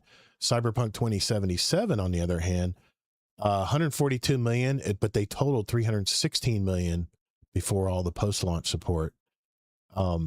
There's just a few examples. Yeah, you said Horizon, the old Horizon game, that was about 10 years ago. So that was that was Forbidden West, 220. This was a Microsoft. They're getting the figures from that FTC disclosure, where Microsoft had to, tell everyone. So we're looking at maybe like 10, 15 years ago, AAA games anywhere from 100 to 200, but now we're looking at 200 to 300. So it's like, what's the big deal? All right, like everything's gone up in price. Yeah, I understand. On the other hand, Wukong, Black Myth Wukong, 42 to 45 million to make in China, and most AAA, most top tier AAA blockbuster games in China are cost anywhere from 40 to 100 million. And then of course Claire, but that was not a AAA game, even though it ended up it was like a AAA game. It had sales like them, that's for sure. Oh, well, about Balatro, a few million. No, I'm just you asked for sources. I was just indie thing. I was just looking them up. Yep, those are just a few sources, but I mean, based on my research, I mean, they had to access these sources. They list them on the right side when I look this stuff up. But yeah, I mean, that's just, I mean, 81 million, compared to 300 or 400 million, that's a big difference, man. Well, you're just finding the cheapest example, but still, again, several years ago, that was The Witcher 3. That was in 2015, 81 million. And the core development was only 32 million. 81 was including your marketing costs too. That was the combined development and marketing budget of $81 million. Then, like I said, Cyberpunk, man, they put a lot of money in Cyberpunk. I think, why would you think that Cyberpunk would do that? Why would they just not walk away from that game and take their loss? Because they were smart. See, this goes to my point of like, it wasn't a hit when it first came out, and they made some bad decisions with they released it too early. Releasing it too early, even though they delayed it 3 times or whatever. Yeah. But they probably, there were some smart people at the top.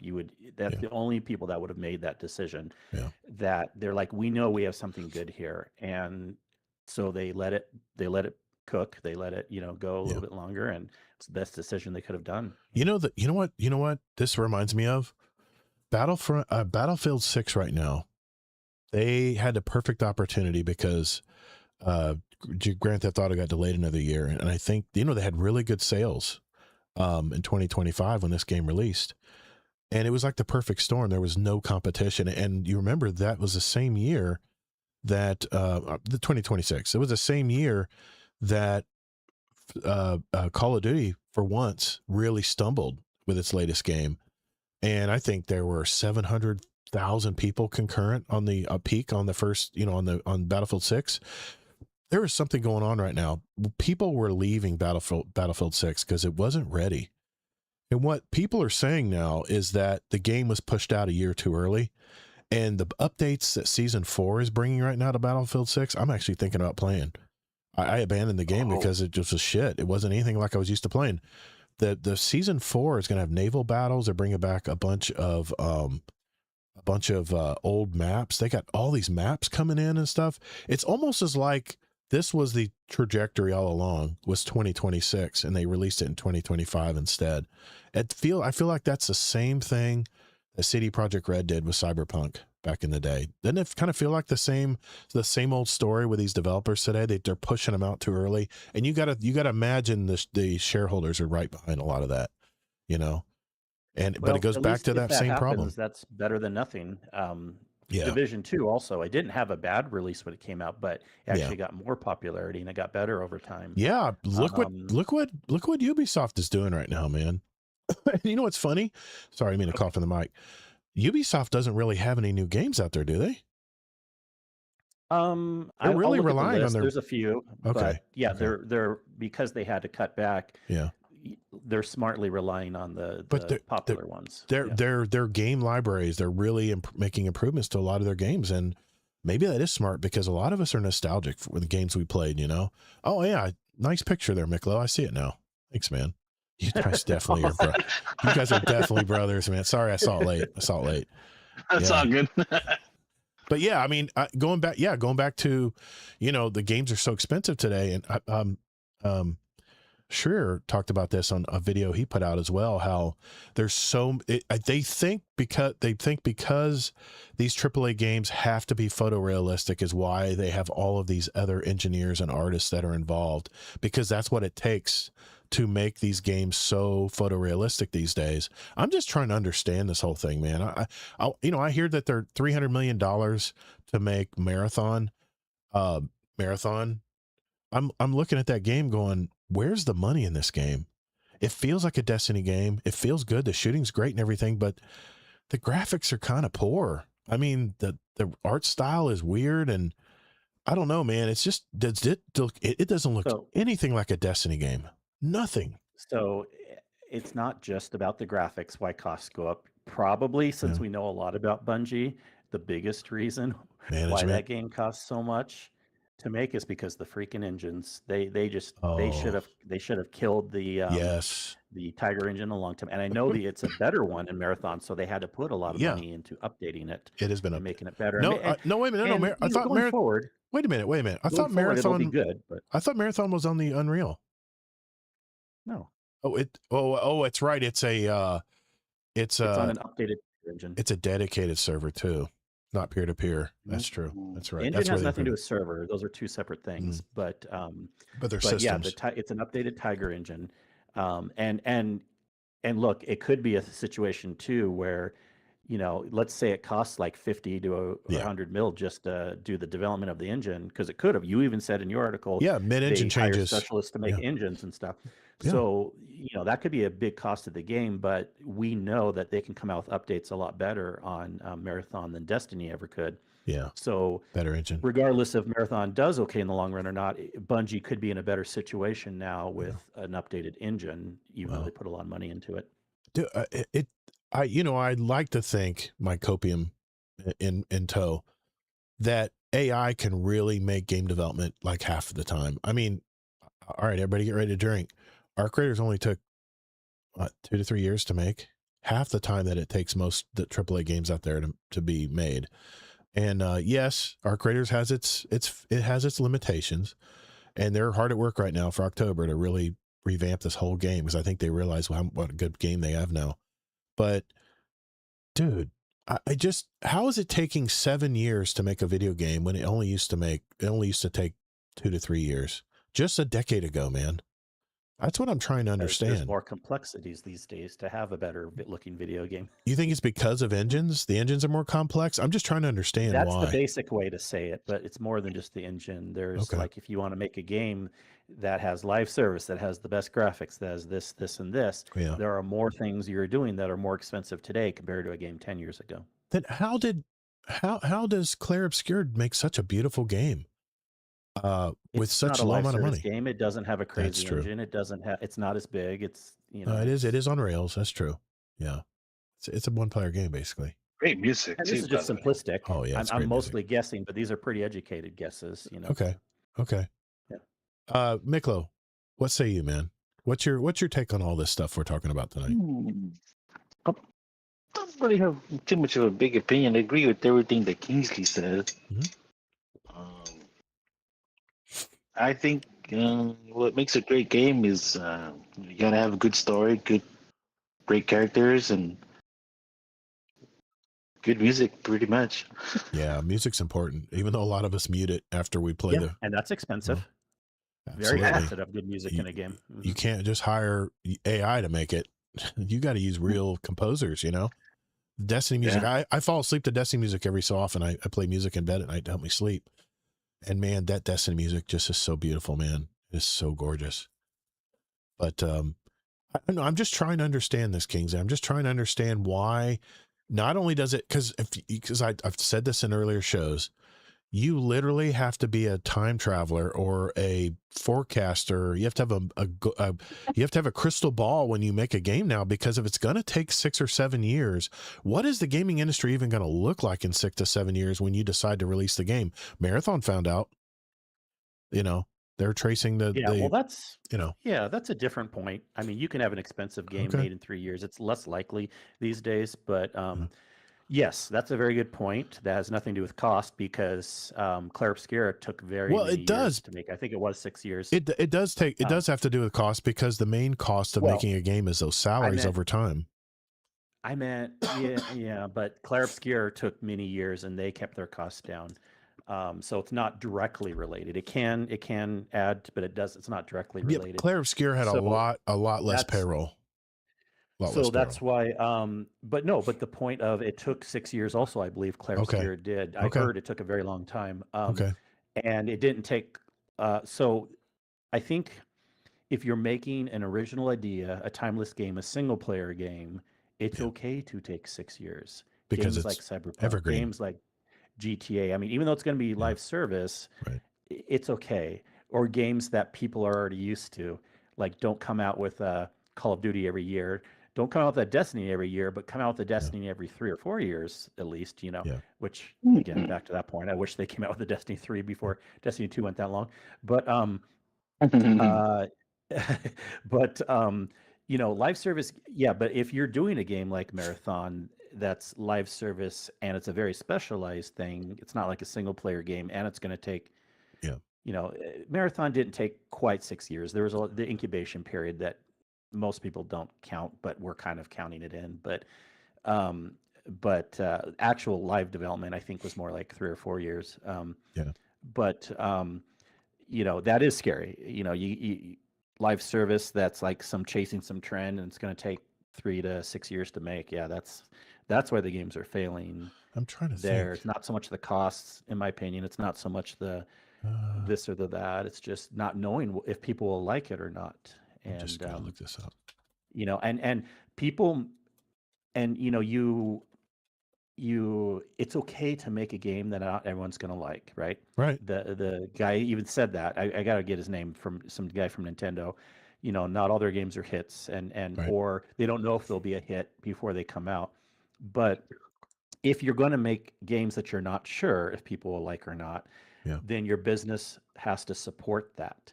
You can't just rely on one or two games, and then if they don't do perfect, then of course you're going to shut down. So just like with movies too, they make movie studios make movies that not every movie's a Yeah. hit, yet they're not shutting down right and left, you know.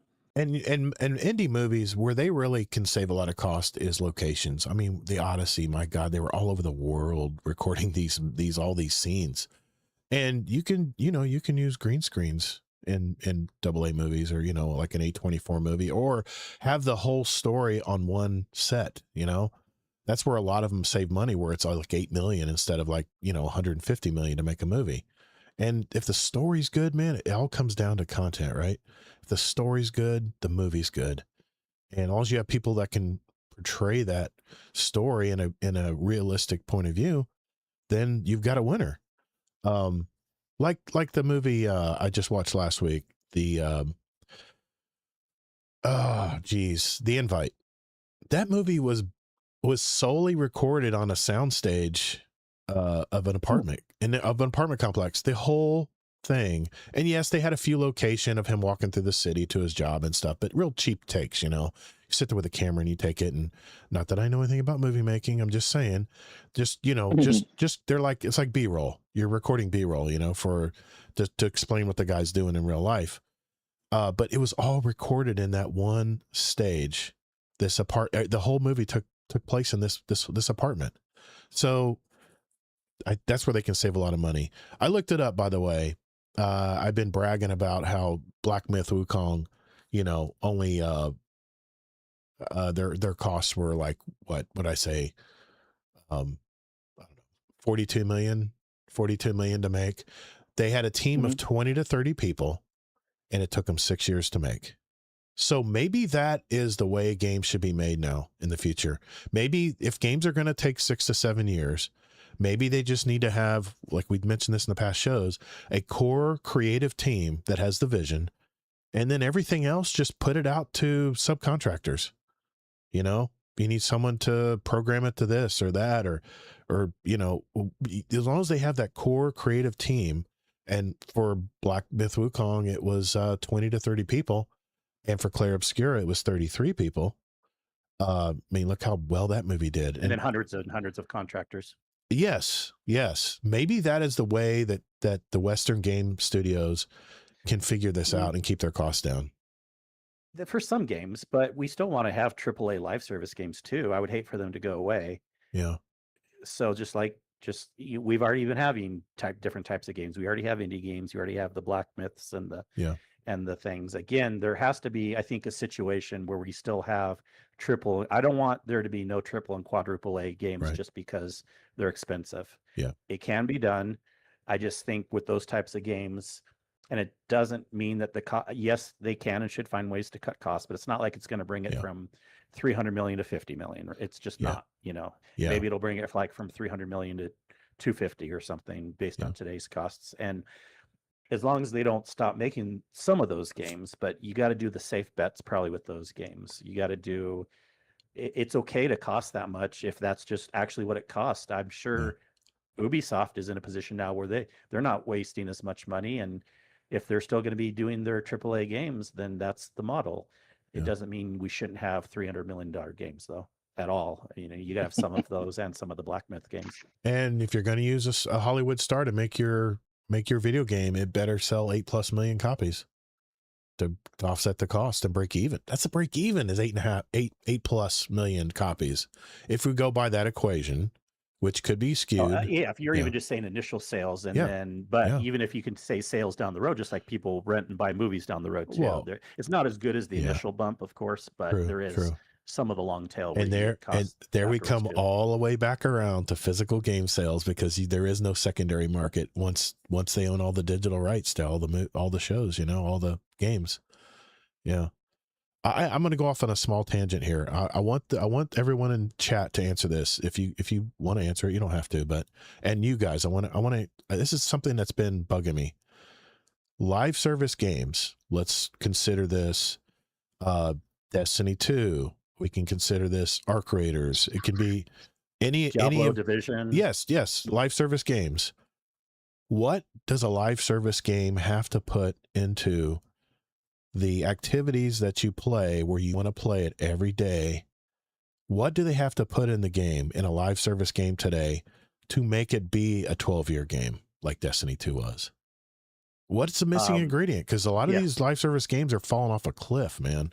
You see them peak here, and not as many as you think. Well, a lot of we there's exceptions. Warcraft, we got Warframe. That's true. Warframe Warframe's an enigma. Division. Let's face it. We get But this is what you see in Steam. You see this peak sales, and then it slowly erodes.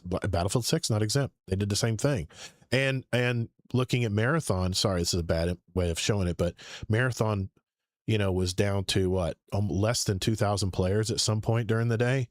And you know what happened when they put the PvE mode in? It tripled. It went up to like 15, 16,000 people at that time when it came out. So that's a good thing. I don't think those numbers, though, are going to pay their bills. They still haven't sold enough copies to break even on that game. But I'm just curious. Well, no, it's what is it, guys? Easy-ish answer. Destiny was doing it for a while too. You got to have an update every 3 to 4 months max. Content. Keep that schedule. Yeah. If you can't keep that schedule, then you're going to start going downhill. Warframe's been able to do it. Yeah. Diablo's been able to do it. Division's been able to do it. World of Warcraft's been able to do it. Okay. And there's times where Destiny was able to do it. And remember, every season there'd be a seasonal activity, right? But even then, we got tired of the seasonal activities. We'd play it for a few days and go, I'm going to go back to what I normally do in Destiny. Okay, but if you're the type of person that got bored with it, that's not in itself a bad sign that the game's going to die.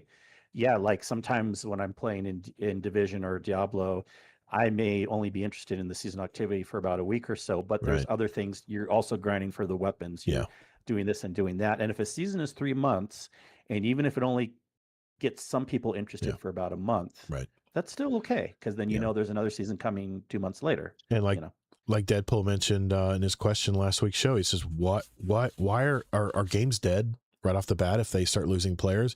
No, man, it's all about those initial sales. That's how studios make their money. How many copies did they sell? I'm just saying, a lot of these studios with these high prices have to sell 8+ million copies of their game. Now, Battlefield 6, they sold 15+ million copies. So I think they made some money on that game. EA did. I think that's why they're reinvesting, or this was already planned work into this Battlefield 6 game. And I'm telling you, man, I'm thinking about jumping back on and playing it now that there's freaking land, sea, and air battles. That's just amazing. It didn't have any of that when the game came out. But sorry, I got off on a little bit of a tangent, but I was just. But I wanted Miklo to answer, or anyone else in the chat if they have thoughts, and it's okay if you don't. Miklo, what makes a great live service game? You can talk Destiny or even other games. Like, what is like a best case scenario for you, or good experiences you've had with live service games? Yeah, what makes it stick around? I would say like the season activities and like the loot chase for the weapons and stuff. I would say would make it pretty good. Yeah, there's always a new gun, new toy to play with. Basically, Windu says new content every few months. Yep, that's kind of like that was your complaint with the latest Destiny. Where's the content? We had that big content drought, right? No wonder the numbers went down. There was nothing left to play. More story.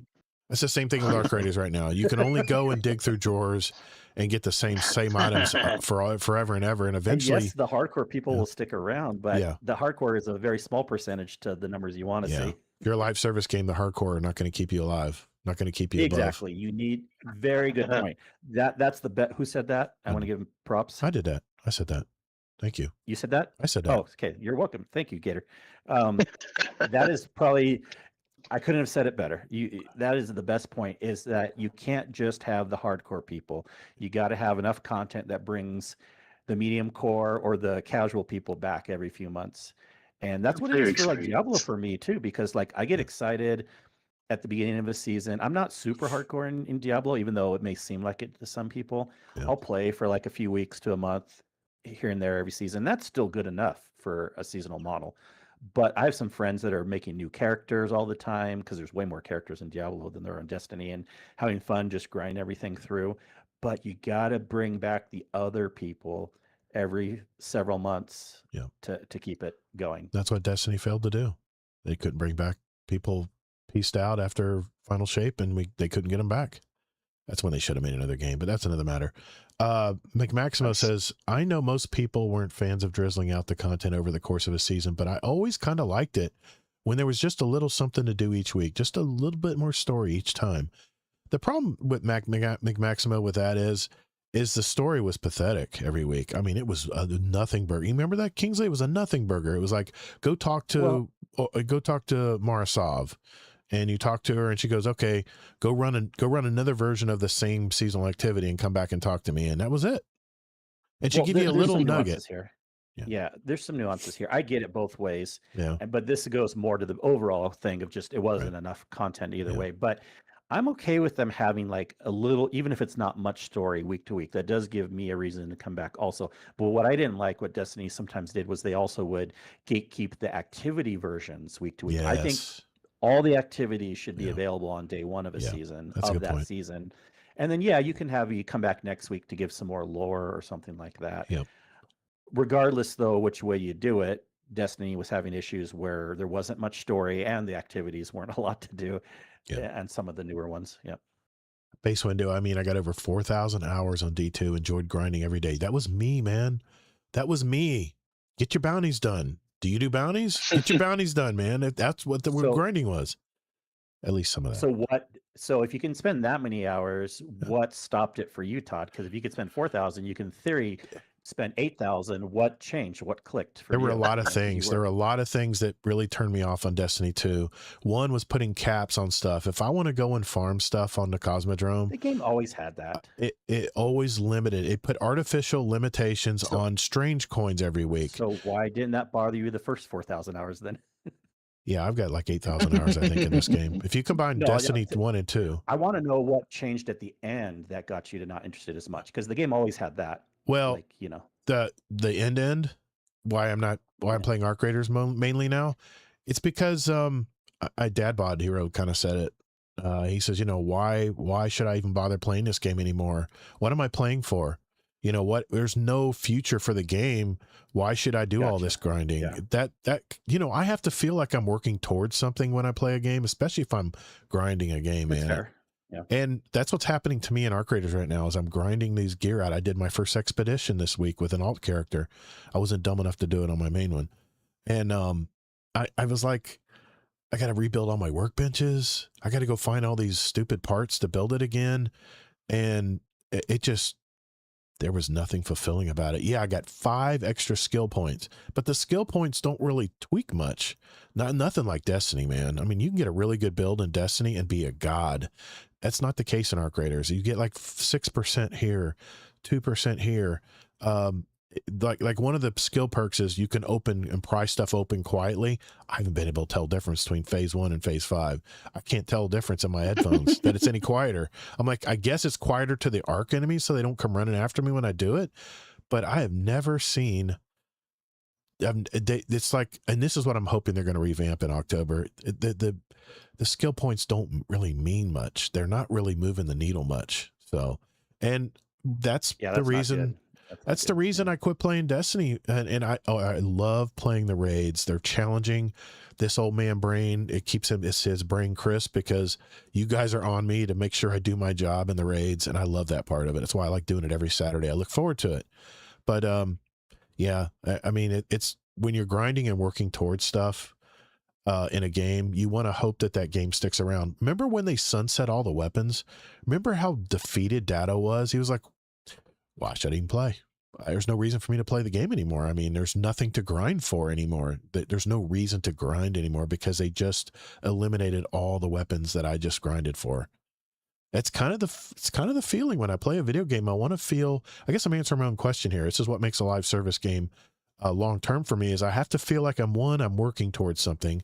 I'm building a better character. I'm adding to my, whether it's my swagger, whether it's my drip, whether it's my power in the game. I want to feel like I'm it's like an additive event. Every time I log in every night, I want to feel like I'm adding a little extra to my character. And yes, if it means my character gets overpowered, that's because I put the time in to make it powerful. I guarantee you this is what happens in World of Warcraft. You have people with these very crazy mounts that they're going to work for and trying to get, and then they come into a raid and bust open the doors, like, move out of my way. You know, because they put the time in to grind and get better and get more skilled and have more power in the game. And funny enough, Fud's going to probably correct me on that part because I don't play a lot of World of Warcraft. But funny enough, it's the opposite in Diablo. Your character resets, and that keeps a lot of people. Really, you know that the seasonal stuff, and that keeps a lot of. So everyone's different. They like different things. I don't like seasonal wipes. This is the perennial conversation too. It's like, you got to have stuff, but what stuff? That's the question. Diablo's insanely popular. You know, you can just do the Eternal Realm stuff. You don't have to do the seasonal stuff, but that's what keeps people coming back, because you're always grinding for something new, because you're trying a new character, you're trying something new, and you're tweaking your build a different way each time and going after new weapons and new skill points and things like that. And it keeps a lot of interest there. It's a way to actually kind of build in more stuff to do without actually them building in more stuff to do. Games have to this is what the game developers at the whiteboard have to answer. They have to answer this question: what's going to get this guy to log in every day? We have to give him a cookie. We got to give him something. We have to give him some kind of reward. And Base Windows said, hey, I think once I got everything and being in an inactive clan, I just, I was done. And he's got like 10,000 hours if you combine Destiny 1. So But if you keep making a season every 3 or 4 months, then they add more new things to go for, and then they, you know what I mean? Yeah, so then, new weapons and stuff. Yeah, but the problem is Destiny was running out of ideas. The weapons were looking like reskins of an older weapon. That's why they were supposed to pivot to a Destiny 3 then. Yes. Even it's very rare, and it's a separate point, even though World of Warcraft and Warframe has made it work. Most live service games should have a total reset, even if you don't like seasonal resets. Right. I think they should have a total reset to a new game every 3 to 6 years. Division's going to do it with Division 3, and actually everyone's really excited. They're like, really? We need the reset. We need the Division 3 soon, because you can make a new engine, then you can do better graphics, you can do all these things and have a bunch of new weapons all at once versus just 5 new weapons each season or something like that. Yeah. D3 should have happened after we defeated the Witness. Yeah, I'm with you, man. Final shape should have been the final shape. I mean, the whole game is about a final battle. That's what the whole game's about. And that's why it makes sense with Division also. That they know when to make a Division 3. They're not making Division 2. I don't know, man. You grind in Division, you get all this awesome builds and gear, and then all of a sudden everyone starts at 0 again.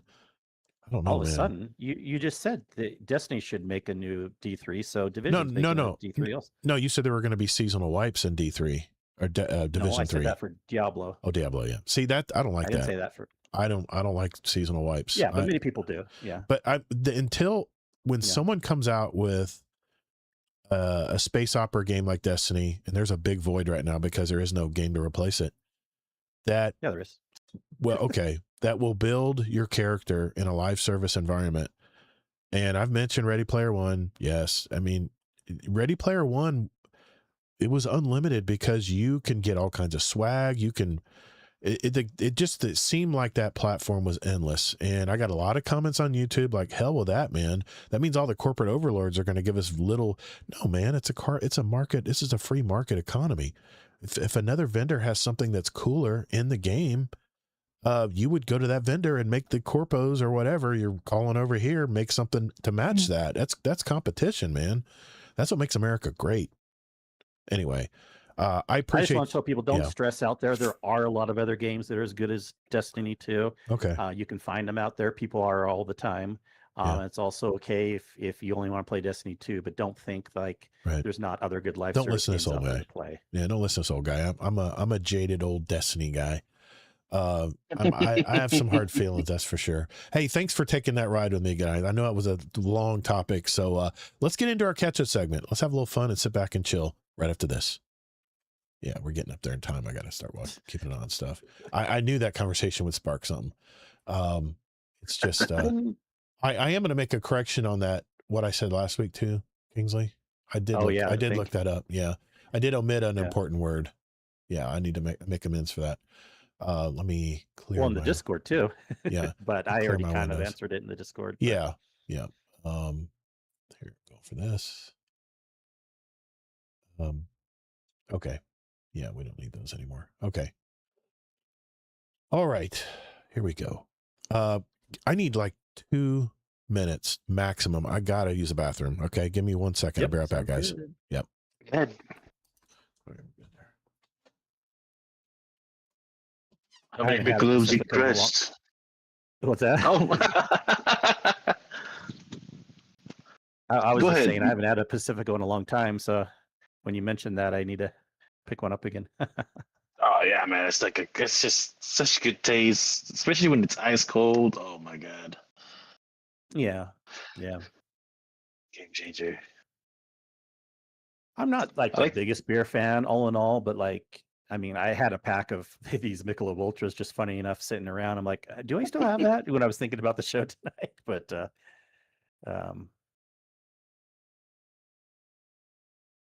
nice. But, yeah. even just going to like a taco stand in Cali growing up and well, obviously drinking age or whatever, but then like getting like even just like a Corona or something with lime in it, but just person version of a Mexican beer or something. But I like all the different kind of beers. I'm not afraid to try different types, and I like that. I mostly drink the Mexican beers like Pacificos, of course, the Estrella de Jalisco. That's a really good crispy beer. Of course, Dos Equis, Corona. Those are really good. Yeah. You ever make like the micheladas with them? Micheladas. I don't know if I've. What's that again? So it's like it's like 1 part beer, 1 part like tomato juice, a celery stick. Oh yeah. I haven't done. I don't think I've done that. Yeah. Do the rim with like the candy stuff. Haven't had that. Oh, you should try it. It's really good. Yeah, it's similar to like Bloody Mary, basically, but with beer. That's right. That's where I've seen that before. I mean, I'm not the biggest fan of tomato in my drinks. So I'm not the biggest fan of a Bloody Mary either, but I'm down to try it. It's good. It's good. It's good taste. Yeah. Well, and I do like tomato sauce, tomato juice, tomato in general.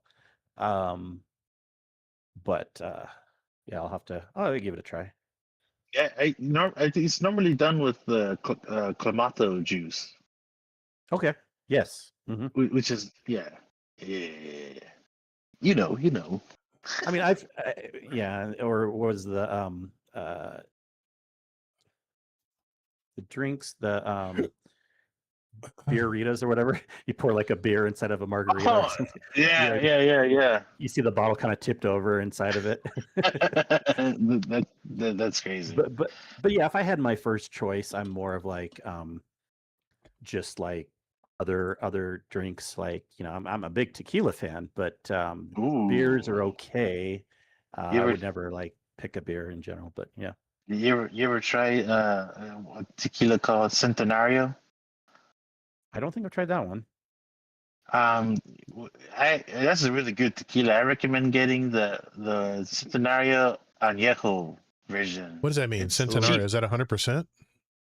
No, it's just the name of the bottle. Oh, okay. Yeah. I thought that was Spanish. Añejo is like it's been aged longer in the barrel, and it's oh my god, it's so smooth. Yeah, I got you. Yeah, and it's cheap. It's like $30-$35.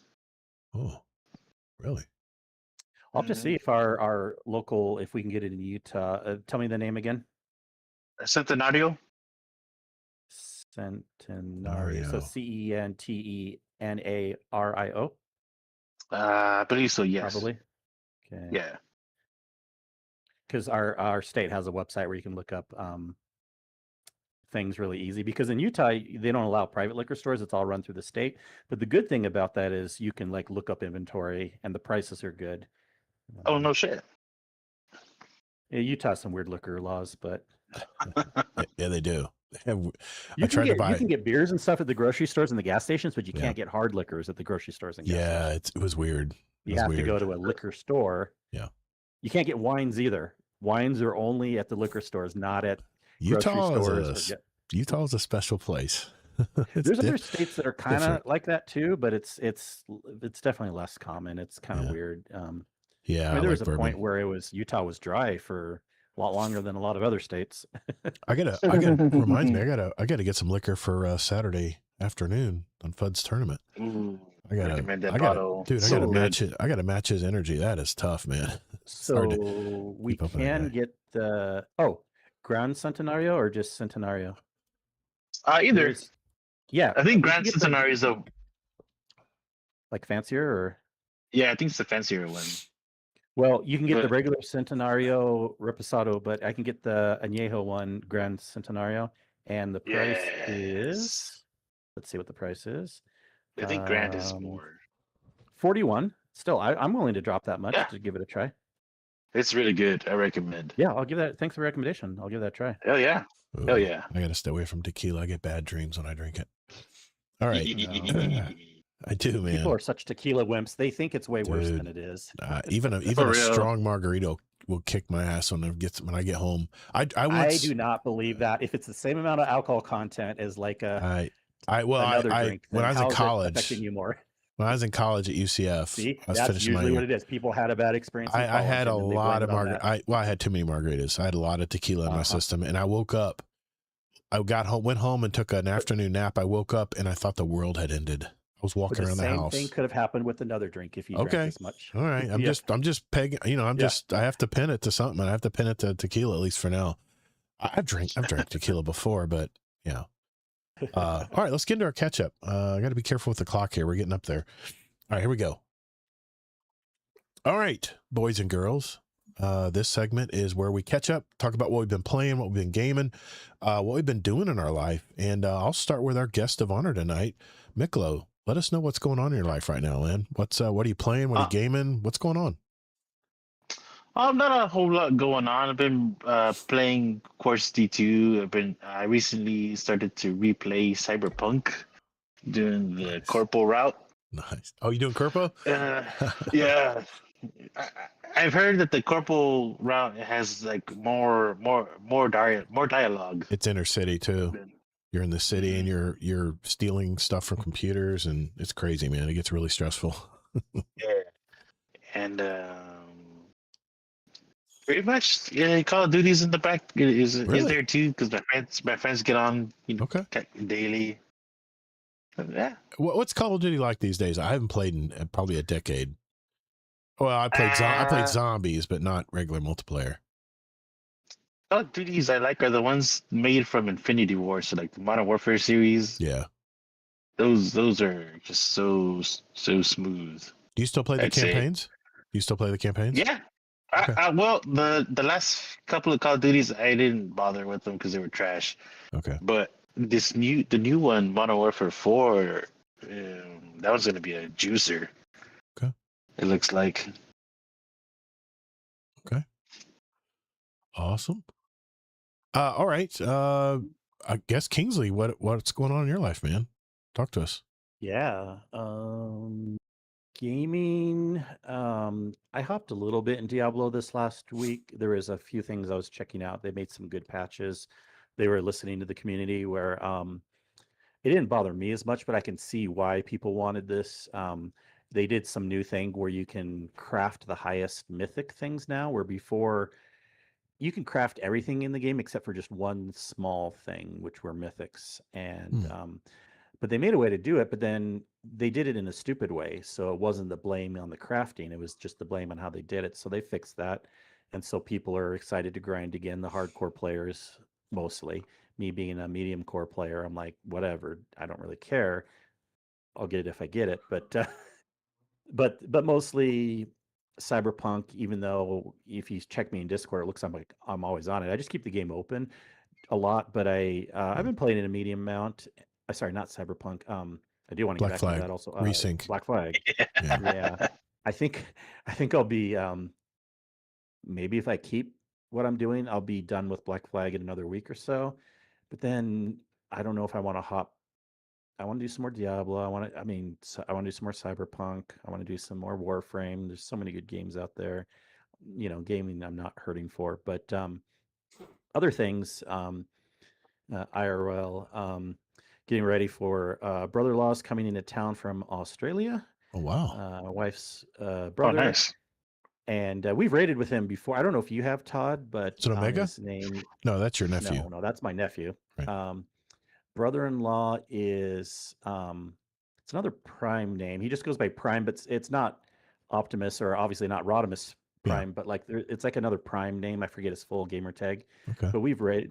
Some of us have raided with him before, and but we're just getting the house ready. We have some extra rooms in the basement and stuff, and so, but kids used to live down there, but now we haven't really touched it much since then. So we're just trying to clean it up and stuff. And you know how that goes when kids move out. Dude, you kidding me? My wife made an office out of my daughter's room. It's been years. And my son's room is a TV watching room where she has a big chair she sits in. We already had enough of a house for us. We didn't need to do that. Luckily, I got you. We have a 3,000 square foot home. Nice. Just the wife and I. The whole top floor is plenty enough for us to have off my office, couple bedrooms, things like that.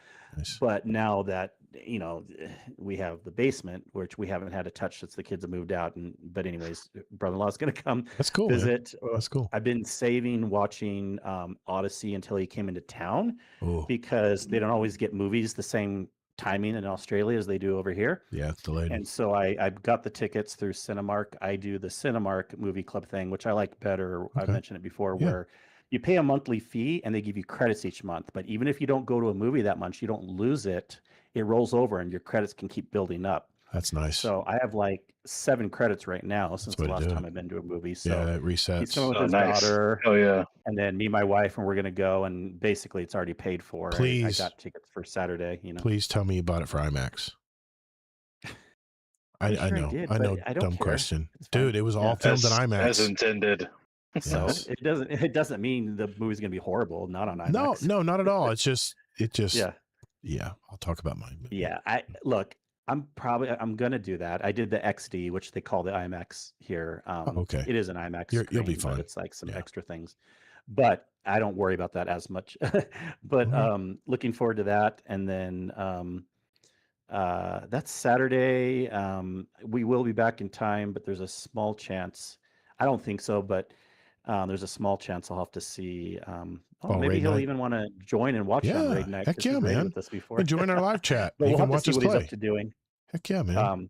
We're going to the 3:00 showing, and I know it's a 3-hour movie, and then we'll probably want to get a bite to eat. But that's still 3, 4, 5, 6, 7, 8. I'll probably be back because remember I'm 2 hours earlier. I'll probably be back by 10:30, just about perfect. I'll give you an example, Kingsley.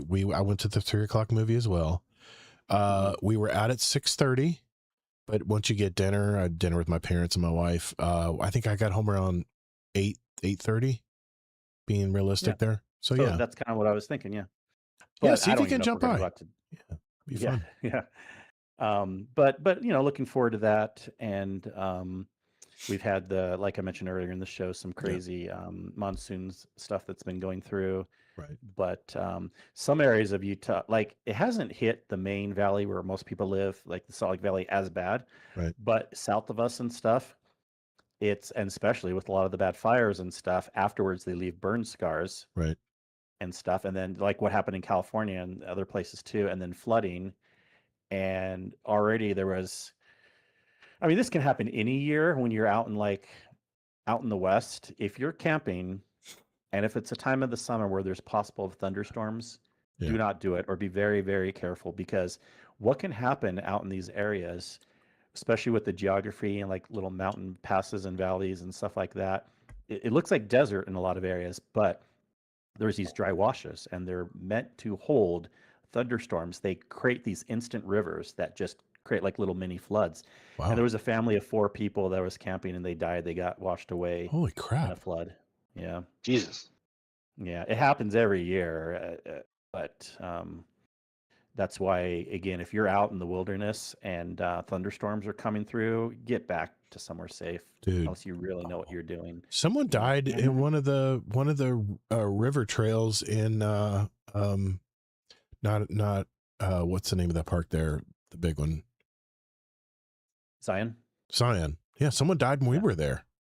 Someone drowned. Yeah. For that same reason, I think it was. Yeah, I'm telling you, every That's year nuts, it happens. man. That's crazy. Yeah. Wow. That is But nuts. yeah, Gravity.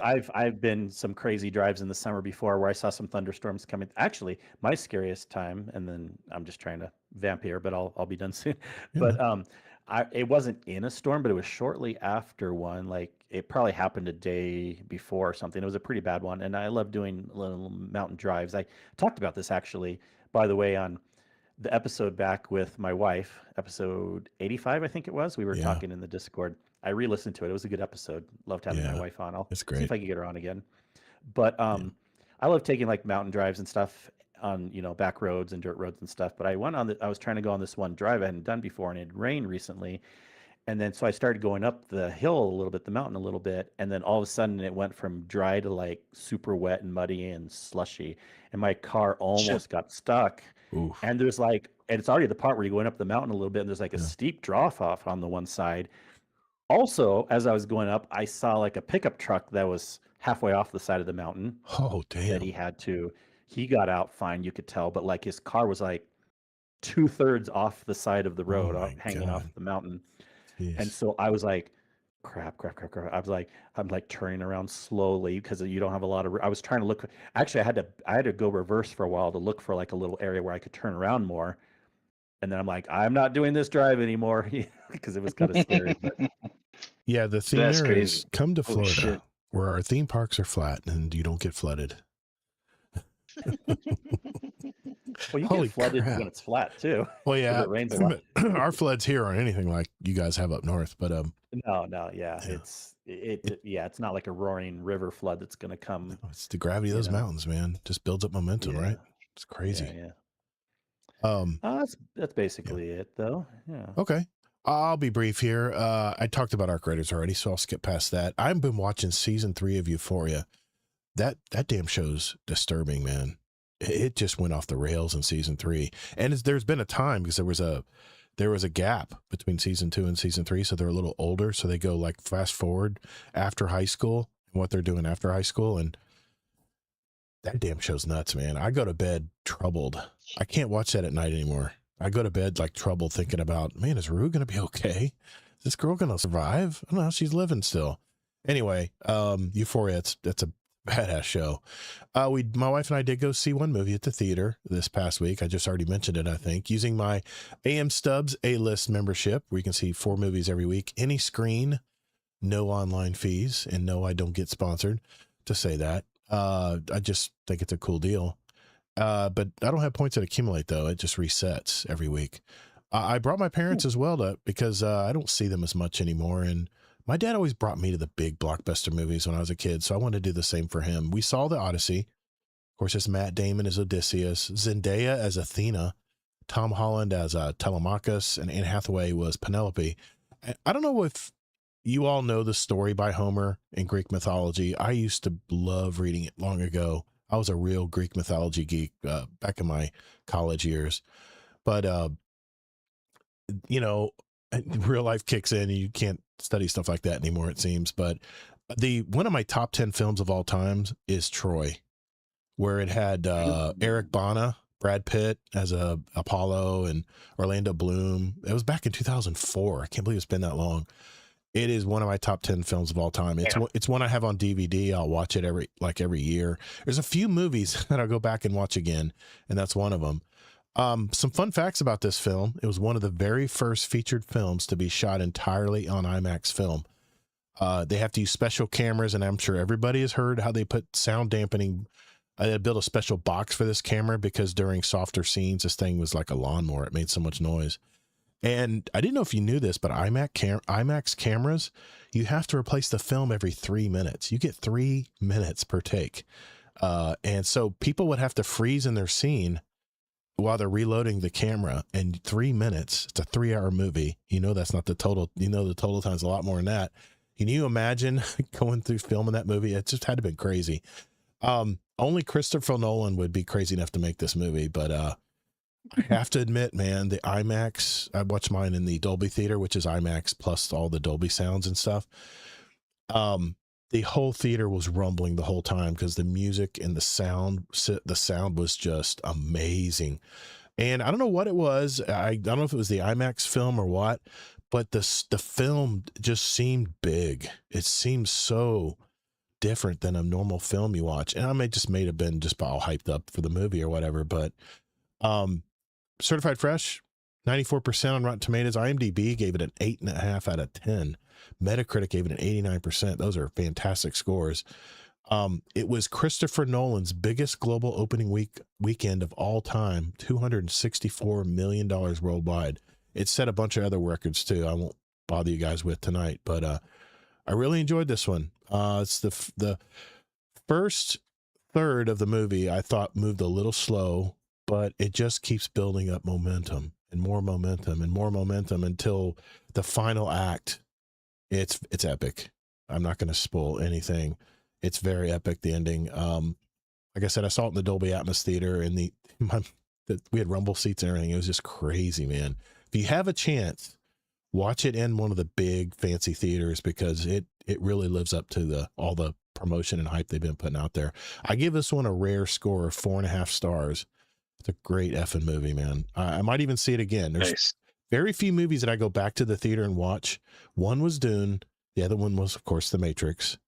Like I say, if you have the chance, it's totally worth it. Go see it. As far as Destiny goes, we ran another Pantheon this Saturday. Then I think we ran part of it, and then we did a 1,000 voice Catalyst run for some of our teammates who hadn't gotten the AKA Last Wish. We ran Last Wish. Yeah, that's what I meant to say. Last Wish. And I still need the Catalyst. But it happened to be the featured raid of the week, so we were getting tier 5 gear, a bunch of red bar weapons and loot, and I think we're going to run another Pantheon this Saturday night. I think so, tentatively, TBA. So we usually start around 10:30. You don't even need to mention. Sometimes we decide on the fly, but yeah. Exactly. Well, we usually stream at 10:30 p.m. Saturday nights if you guys want to stop out and hang out. I wanted to mention also that Elmer Fudd Games and I are hosting another raid race, Destiny 2 raid race, and I'm posting the graphic in the Discord chat right here. I don't know if it'll post in the others.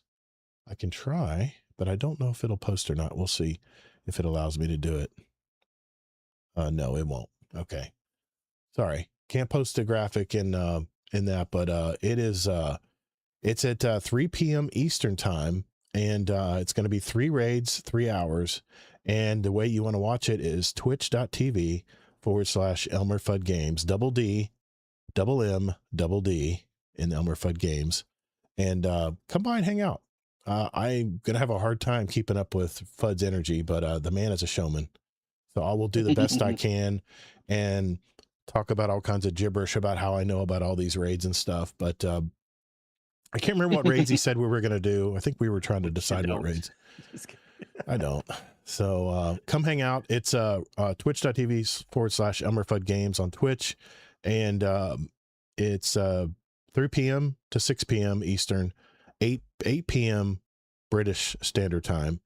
And it is for our UK folk across the pond. Our GDR members across the pond requested that we do another raid race. So this has been a long time in the works. So come and hang out with us if you guys want to see how it goes. I don't know how many teams there are or any of that stuff yet. I'm hoping Fudd will send me some info on that, so I'll have some knowledge beforehand. But, before we leave tonight, we have a few questions from our community. Let's do that next. Oh, Proper Porridge said Crota, King's Fall, and Garden of Salvation are the 3 raids. Oh, nice. Thanks, Proper. Allocate did it for, Allocate posted it first. She won. She was first. It is, it's gonna be fun. I know something about those raids, I think. I'm just probably gonna comment and go, oh wow, they got through that quick. Anyway, let's get to some questions here. Let me pull them up real quick in our Discord. Yeah, he did the thing. I'm gonna have to like have a glossary of terms so I make sure I sound like I know what I'm talking about. Okay, we got some questions from Miklo here too, so let me get started here in the recording. All right, boys and girls, it's that part of that time of our show where we answer questions from you guys, and we have some questions for us and Miklo tonight. I'll start with Barrel Barley. He says, question for Miklo. When you pump gas, do you try to land on an even number, or does it not matter and you just fill it till it clicks? I usually try to end on an even number, usually, yes. And Zombie Pop said, the answer definitely tells everyone what tax bracket you're in, or at least not in. I saw that. It tells how OCD you are. That's true. I used to do that when I was I was a young buck. I never heard the even number thing before, but I had heard people try to end it at a 0 or a 5. Wow. But people ended on even numbers, so you're even okay ending it like on 2? I don't care. I just let it click. Interesting. What's wrong with odd numbers? Do they offend you somehow? No, it's just the thing, I guess. Well, it depends if you're it depends if you're prepaying or if you're just throwing it on the card, which it's my business. I write it off, so I just click till clicks. On my personal vehicles, I definitely do not care. When it stops, or when I feel like stopping it, I stop. Yeah, exactly. A Zombie Pops question for Miklo: is it ultra or light? It's gotta be ultra. Yeah. Thanks, Zombie Pops. Yeah. Doc, speaking of our UK members, question for Miklo: when you dream of yourself on a Scottish Highland in your tartan kilt, do you identify with William Wallace or Connor MacLeod, or the Clan MacLeod? Am I saying that right? MacLeod? I would have to say with William Wallace. You can't forget about Robert the Bruce also. Oh man, exactly. King of Scots. That was a great. I love that movie. It's great. Okay, next question. Question for Miklo, again from Doc. What are your top 3 double cheeseburgers ever? Oh man. Well, number 1 for sure is a double animal style from In-N-Out. Hell yeah. In-N-Out. Yeah, the special. The secret menu. Yes. All right. And then number 2 is the Superstar from Carl's Jr. Hell yeah, Carl's Jr., man. Oh boy. Yeah. King has made a friend. Your SoCal brother with me.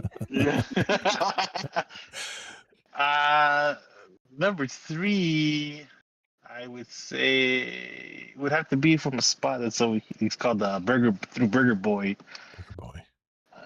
Big Boy? Frisch's Big Boy? No, it's called Burger Boy here. Boy. Okay.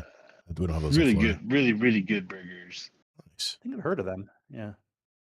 Cool. I don't know if it's maybe just a local area. That's the first thing I did when I went to Utah. I had to order off the secret menu. Thanks, Kingsley, for that. We don't have In-N-Outs in Florida. We have Shake Shacks. Shake Shacks any good? I guess they're okay. They're okay. They're mediocre at best. Yeah. There is a bar in it's a chain called Hurricanes. Do you guys have those? It's not a bar. It's an eatery. Bars in Utah. No, it's not it has a bar, but no, it's a chain of restaurants. Oh, it's a restaurant. Okay. Called Hurricanes. I think it's a Florida thing, but they have a bourbon strap, bacon, and cheddar cheese burger that is it's like 1,300 calories. It's a monster, but I order it every now and then before I go bowling on Mondays with my buds. And yeah. All right. Good question, Doc. Thanks. From McMaximo, ask Miklo if he's got any good stories involving how much he and his brother look alike. Oh, we have the picture in the Discord, by the way. Yes. Well, I don't have too many crazy stories, but it does get mentioned almost everywhere we go. Like it's always like, "Hey, are you guys twins? Are you guys twins?" And my brother, he goes, "No, we're not. You know, we're just 6 years apart. It's all cool."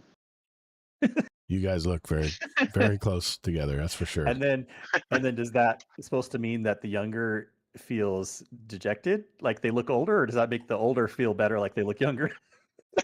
I guess it goes both ways. Thoughts? I don't mind. I usually go, yeah, we're twins. It's cool, I love it.